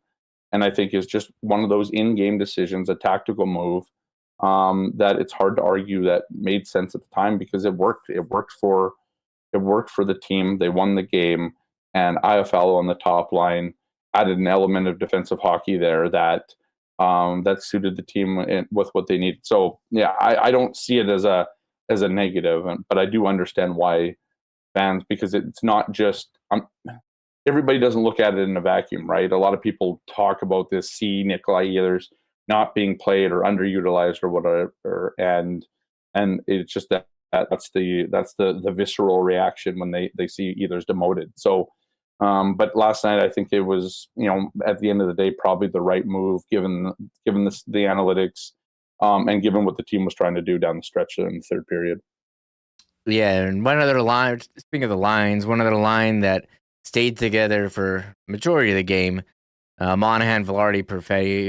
Velarde, Perfetti, they're in this, scoreless streaks here. I think Perfetti's on to 8 games. Velarde, he's at 6. Monahan as well, looking for his first point as a Jet. I think they're just going to keep these guys together and hope they can all break out of it at the same time. Seem to do okay in terms of the shots. Shots for versus shots against, but just like everyone on the team, they can't seem to find the back of the net. Yeah, I think that's it, right? I mean, I thought that was their best game together yet. Again, they were playing the Sharks, so how much stock you put in, I don't know, but that's a line that needed to sort of get in sync, right? You talk to every guy on that line. I mean, we talked to Cole Perfetti yesterday morning before the game, and he was like, there's a belief there that it can work. They've had sort of signs of it, but Monahan's new, and they're just trying to figure out kind of how each other kind of plays off. And so they were a little bit off. I didn't think they were a little bit off last night. Like, I thought, they out attempted the opposition 15-8. I think they outshot them 6-3. High danger chances were 4-2. So like, you're looking at some pretty good stats there. Like, if you're looking for a sign that line was starting to click a little bit, I think you saw it a little bit last night. Velarde had a really good shot or attempt in front. It was just off some really good work by that line. thought Monahan played well. I mean, Monahan probably got unlucky not getting an empty netter late there in that game to kind of crack that one. But I liked the way that second line looked last night. I think it was their best game yet. And yeah, I mean, I think they're going to keep it together because they need to. Like, this is part of the problem with this team, because the alternative, at least in my mind, is moving Nikolai Ehlers back down to that line. Because it seems to me, and I'm just basing this on what we see with Rick Bowness, they're going to keep Kyle Connor and Mark Scheifele together. And whether or not people like that or not, that's just the way it is. That's the way Bowness sees it. We know that Mark and Kyle like to play off each other, like to work together.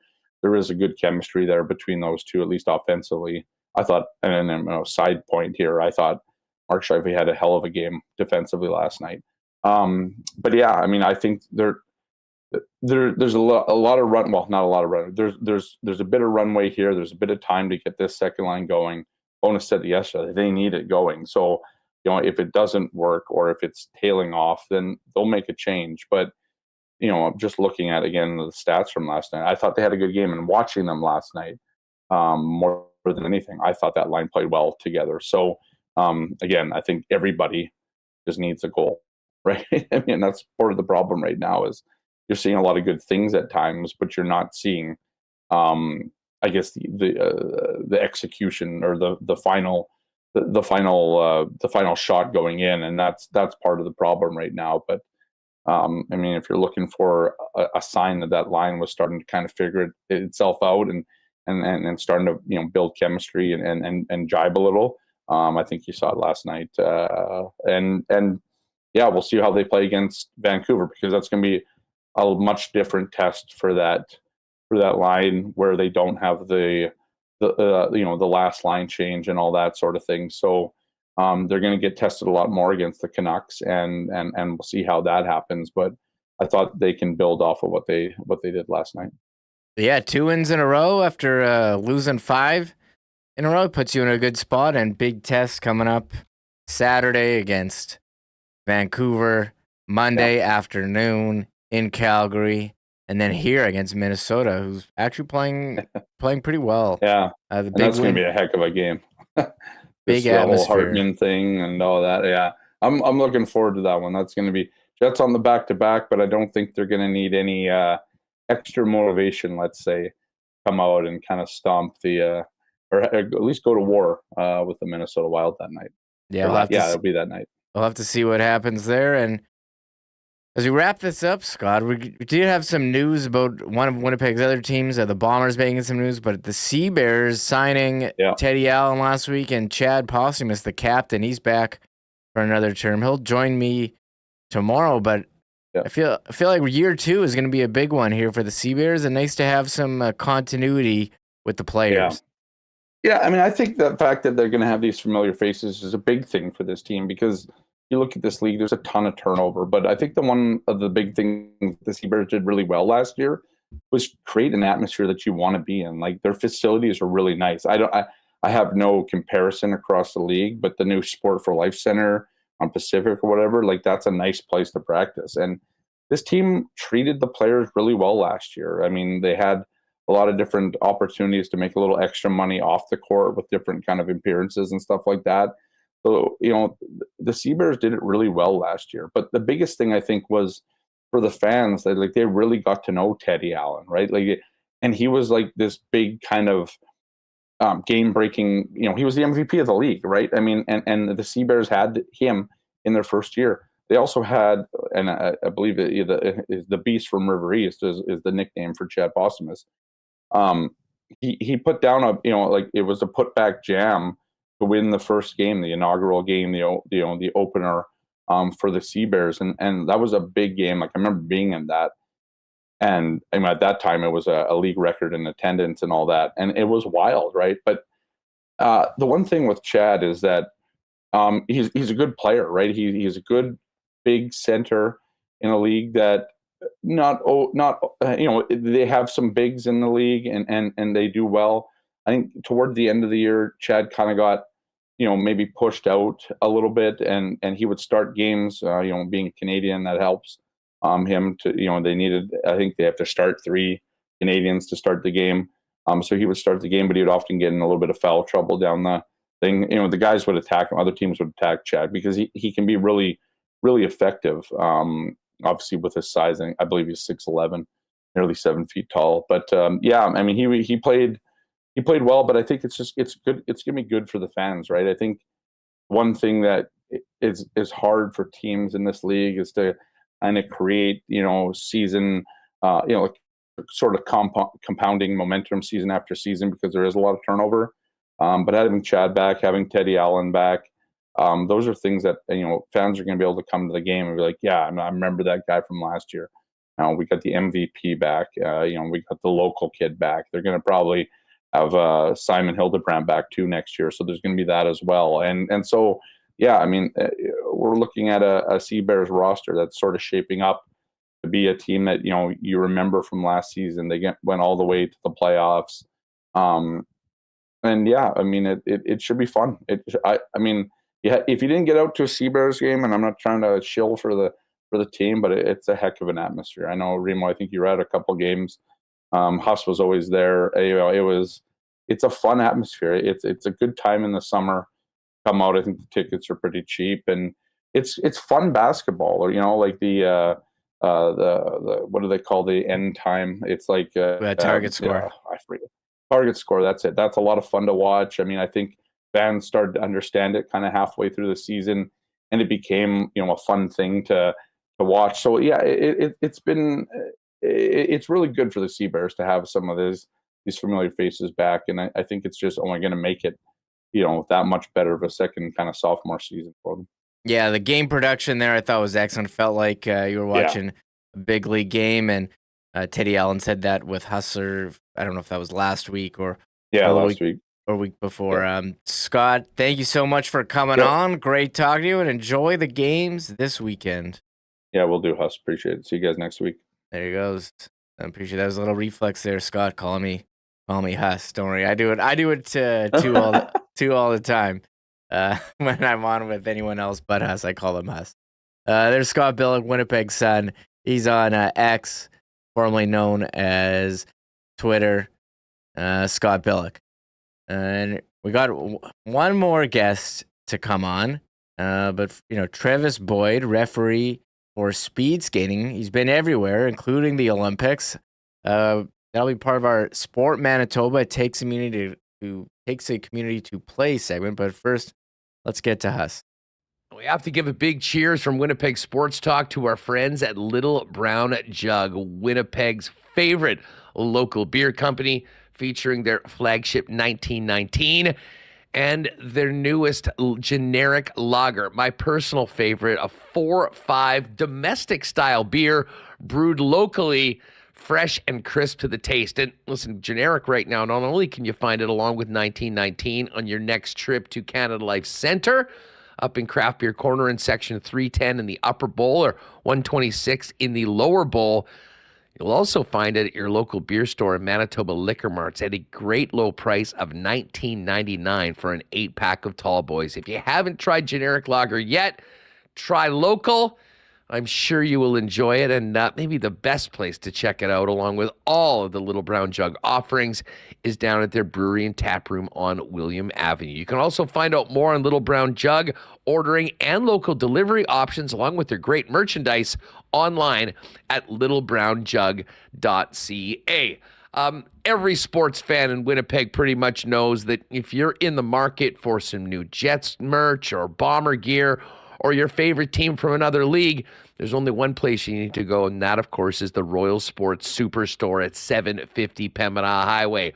40,000 square feet of the biggest inventory you'll find anywhere, featuring all the home teams and the top teams from all of your favorite leagues and whatnot around the world. But it's not just great fan merchandise at Royal Sports. Take advantage of winter, or what's left of it, with their incredible hockey section, skates both for high-end players as well as recreational skaters, not to mention snowboards, boots, bindings, and all the cool stuff on the King's Skate snow and surf side. You've got to see it to believe it for yourself.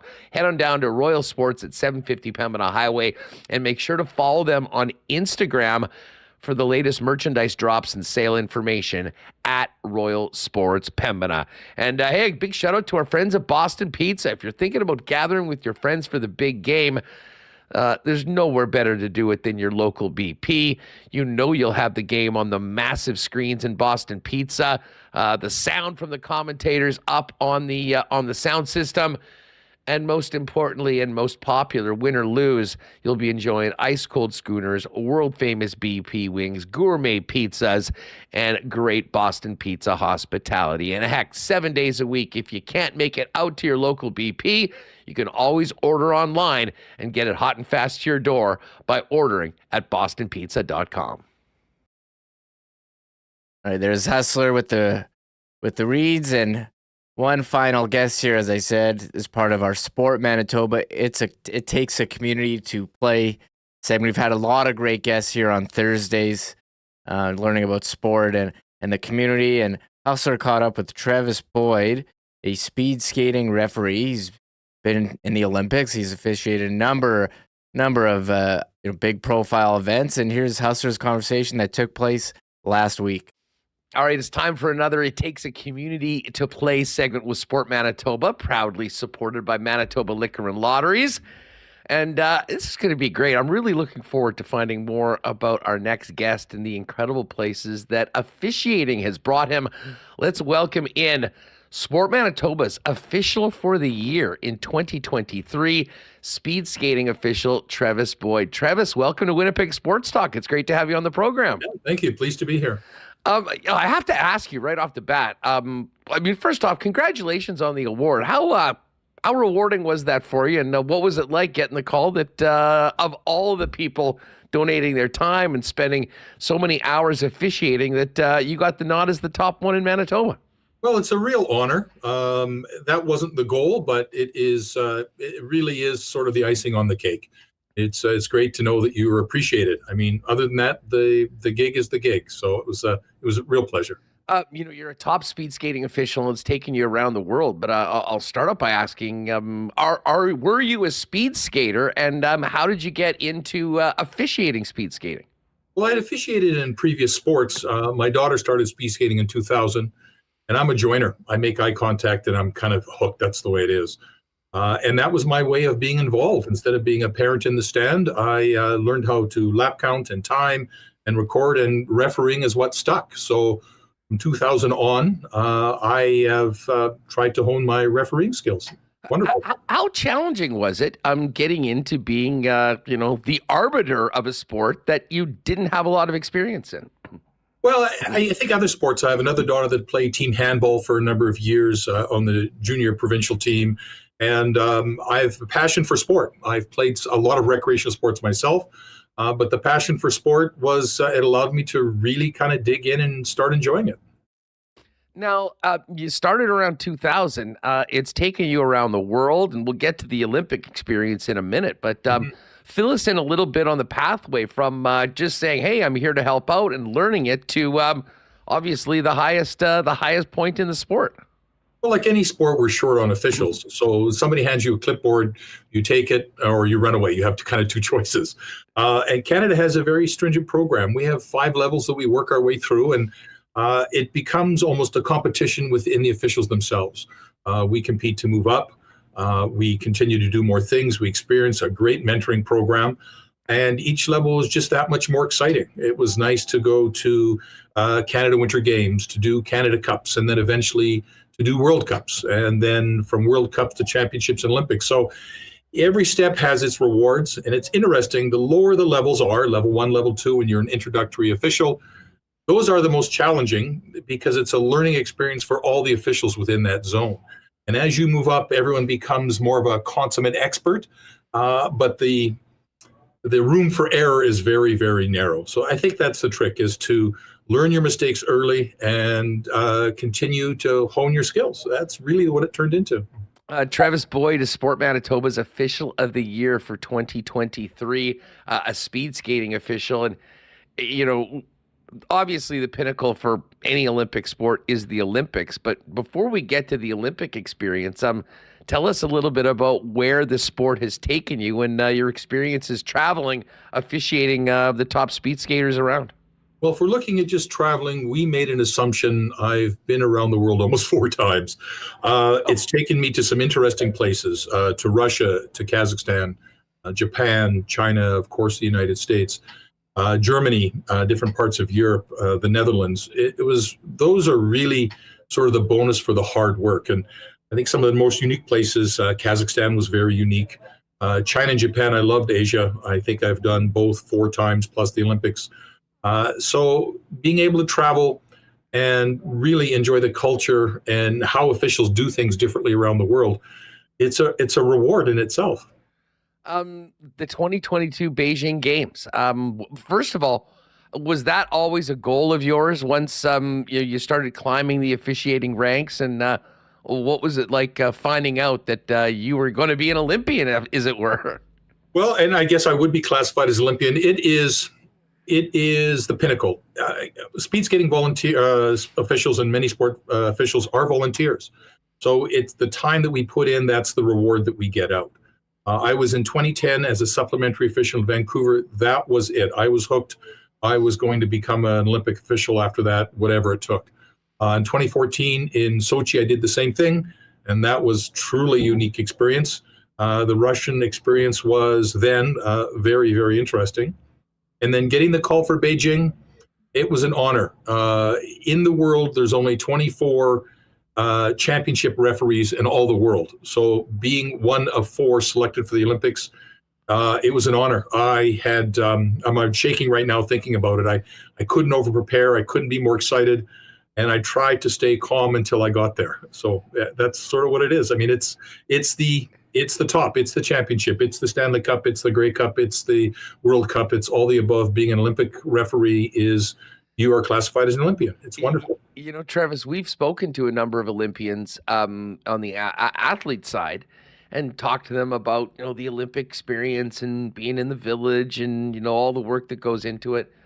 What's the Olympic experience like for a referee? Are you guys in the village? And tell us a little bit about what the time is there like outside of actually officiating the sport that you're there for. Well, it was interesting in China. Of course, COVID was a big thing. Sure. And I don't know if any other country could have done it as well as China. I mean, they did a really, really good job. We had some restrictions. I'd been to China previously, so I knew what to expect.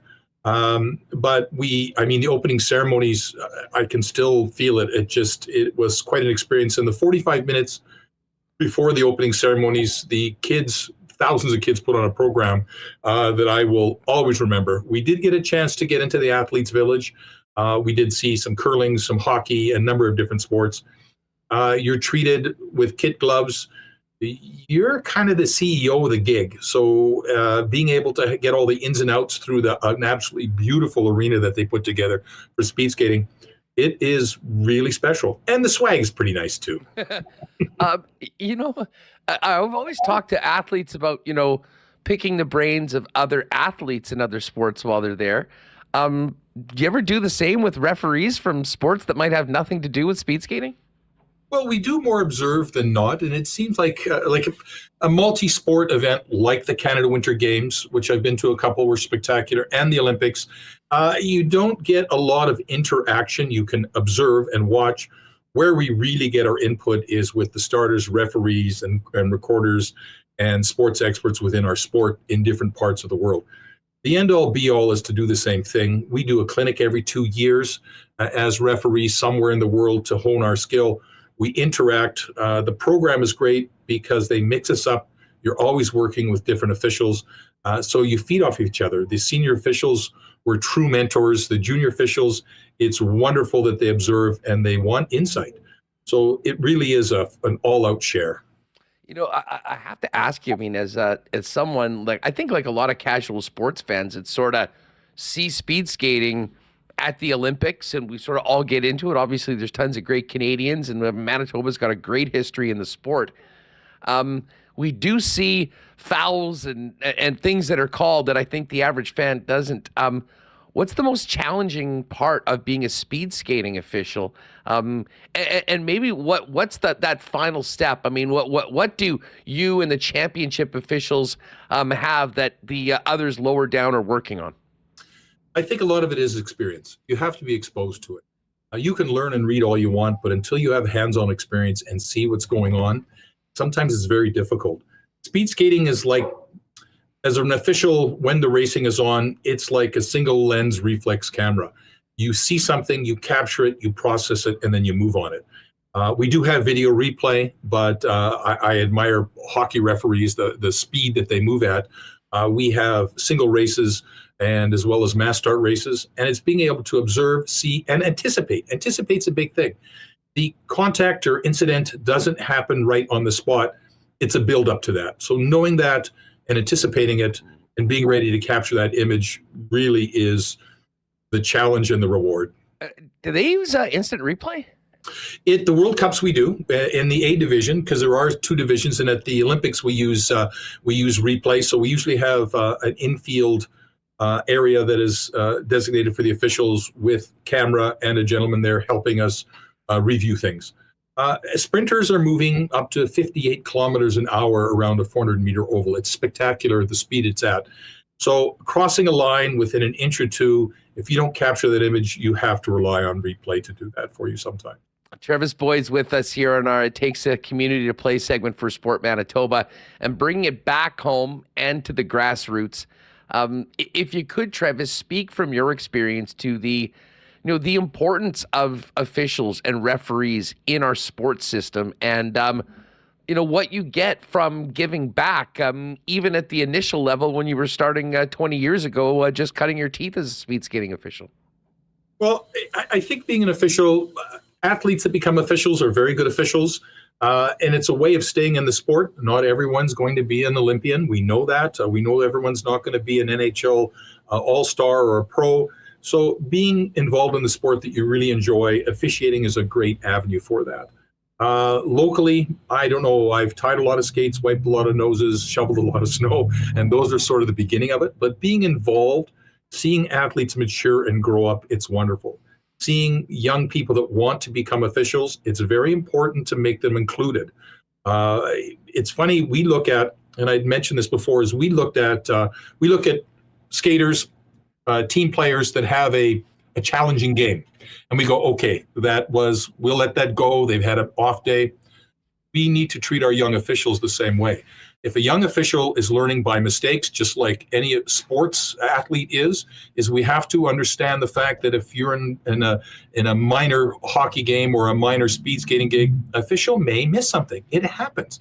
But as long as they learn from their mistakes and we understand that allows them to grow and gain confidence. The bottom line is that without officials, the games don't happen. And, not only do we need to treat them properly, but also nurture them, especially at the lower levels with younger officials, as you just mentioned. Absolutely. And we usually have people shadow us when we can. And a lot of officials that want to move up do that. So it's important to have somebody by your side. You have an opportunity to communicate. There will always be athletes and there will always be athletic experiences. But to have a meaningful competition, you really can't without some sort of officiating. At certain sports, you self-officiate yourself, but at the same time, you agree on what the rules are. And as things become more competitive, you need an official that has a competitive edge. So I know Sports Manitoba and Speedskating Manitoba have been wonderful about including their officials, getting their officials to grow. And they appreciate the fact that their athletes are moving on. And part of that may be because of competent officiating that Speedskating Manitoba has allowed us to do. Well, the games don't happen without somebody to blow the whistle. And I think it's an important message that you just mentioned about the way we treat officials, but also a message to folks thinking about being involved in a sport that they love, maybe something that they have experience, or in your case, one that they don't. There are some pretty incredible possibilities of getting involved. And at the end of the day, so many people benefit from that sort of commitment that yourself and other referees have. Very true. I think you summed it up. I don't know if I can add too much to that. But I admire young officials and their desire to move forward. I love their thirst for rules and understanding of the rules. And what it allows you to do also as a spectator, because I still spectate speed skating as well, is have a really good understanding of what's going on. It just includes you in the game. Trevis, congratulations again on the award for the Official of the Year in 2023 from Sport Manitoba. Continued success to you, and thanks for everything that you do for the sport. Continued success, and thanks for joining us on Winnipeg Sports Talk today. My pleasure. It was an experience. Enjoy. Good stuff. That's another edition of It Takes a Community to Play with Sport Manitoba, supported by Manitoba Liquor and Lotteries. All right, very well done there, and it was a great conversation with Trevis, and I love those Sport Manitoba segments here every Thursday. I just got a text here from Royal Sports. They got in, if you're looking for KC Chiefs Super Bowl champions merchandise, check out their Instagram, Royal Sports Pembina. They got KC Super Bowl 58 champions merchandise. It's got one t-shirt here with all the names on the back. Just buy that, put it in a drawer, or wear it if you want. And a couple years later, it's fun to look back all those names. I do love those championship shirts that have the names. Maybe one day, well, you've seen it with the Bombers, but maybe one day other teams that you follow will win a championship. You can get one of those shirts that has all the names. And one more thing on the Jets. Returning home next week, big game, February 20 against the Minnesota Wild. Big revenge game. Single game seats still available. WinnipegJets.com/tickets. Tuesday, February 20 against Minnesota. Sunday, February 25 against the Arizona Coyotes. Wasack night. And the other Tuesday, February 27, hosting the St. Louis Blues, who've been pretty solid as of late. WinnipegJets.com/tickets, single game tickets, and season ticket info as well. Check that out there. We did have, I just saw this today on the wire, the Tampa Bay Lightning announcing a new third jersey. I'm a big jersey review guy. Check this out, a black jersey, gray and white and blue stripes on the arms. The logo a bit adjusted to the standard classic hockey logo. It's a circle with some text in it. You know, I don't think this is like amazing, but I think this is all right. I like the striping, classic stripe. I think the logo, I don't know if it needs to say like hockey club in there, but they're trying to pay tribute to the legacy of the Tampa Bay Lightning. And the one thing I do love on this jersey is the number lettering. Sorry, podcast listeners. They went with the 3D numbers. We don't have enough 3D numbers here around the NHL. So nice little third jersey. I do like to do jersey reviews. They're going with the matte helmets. We're seeing more times do matte helmets rather than the glossy. Switch it up. Nice looking kit. And they have what? This is like a new feature on jerseys where you have to have something inside the collar, so they have the 3 Stanley Cup championships on the inside of the collar. To me, that's like a nothing feature. Like, who cares? It's inside the collar. Who's going to see it? That's my thoughts. That's my thoughts on that. Sorry, podcast listeners, you'll have to come in and check that out. And hey, if you missed anything on the show this week, sign up for the Winnipeg Sports Talk newsletter, winnipegsportstalk.com. Scroll down to the bottom. Put in your information, and you'll get an update each week on anything you missed. We had some great conversations this week, especially today with Ed Tait about the Bombers, free agency, some Jets conversation as well, and Super Bowl recap. So all that good stuff. Subscribe to our newsletter for more information. Also learn about whatever events we have coming up. The big whiskey tasting. I think there's like a couple tickets, but the link to that in the description of this video down below for the big Canadian Whiskey Masterclass taking place at the end of the month. A number of NHL games tonight. Big slate of games. We're just going to go through those. Edmonton, McDavid coming off that big 6-assist performance against Detroit. They're in St. Louis to take on the Blues. Blues plus 185 home dogs. Colorado Avalanche versus Tampa. What is it? Stanley Cup final rematch. Big total in that one. 7. Lightning home favorites minus 129. Avalanche plus 110 road dogs. I'd probably ride with the Avs On that one, I did see actually Vasilevsky rocking Nikolai Habibulin tribute pads, which I thought was pretty cool. Going back to the old Bauer striping from the early 2000s. The Maple Leafs, their home favorites, coming off their best defensive performance of the year against St. Louis on Tuesday. They'll be without Morgan Riley, who continues his suspension. He's going to appeal. And the Flyers, really, I tried for several days. Okay, Dan, let me double check that one, Dan. Sorry. Flyers, they're road dogs. Appreciate the compliments there in chat. BA Split and Elias. And what else do we got here? Montreal Canadiens, they're on the road against the Rangers. Rangers big home favorites, minus 252. Boston, minus 188 favorites against the Seattle Kraken. Florida, they won yesterday. Now they're off to Buffalo, minus 151 road favorites. Buffalo home dogs, plus 128. And last one of the night, there's two more. Vancouver, big home favorites against Detroit. Detroit just got smacked around by Edmonton. Can Vancouver do the same? Elias Lindholm fitting in nicely with his new team. And Ottawa, well, could we see an empty net goal in this one? Minus 217 favorites against the Ducks. And there's more games. Oh my God, I thought they would go in the order of time, but no. The Devils hosting the Kings. Devils playing a lot better since Jack Hughes returned. The Kings, weird season for them.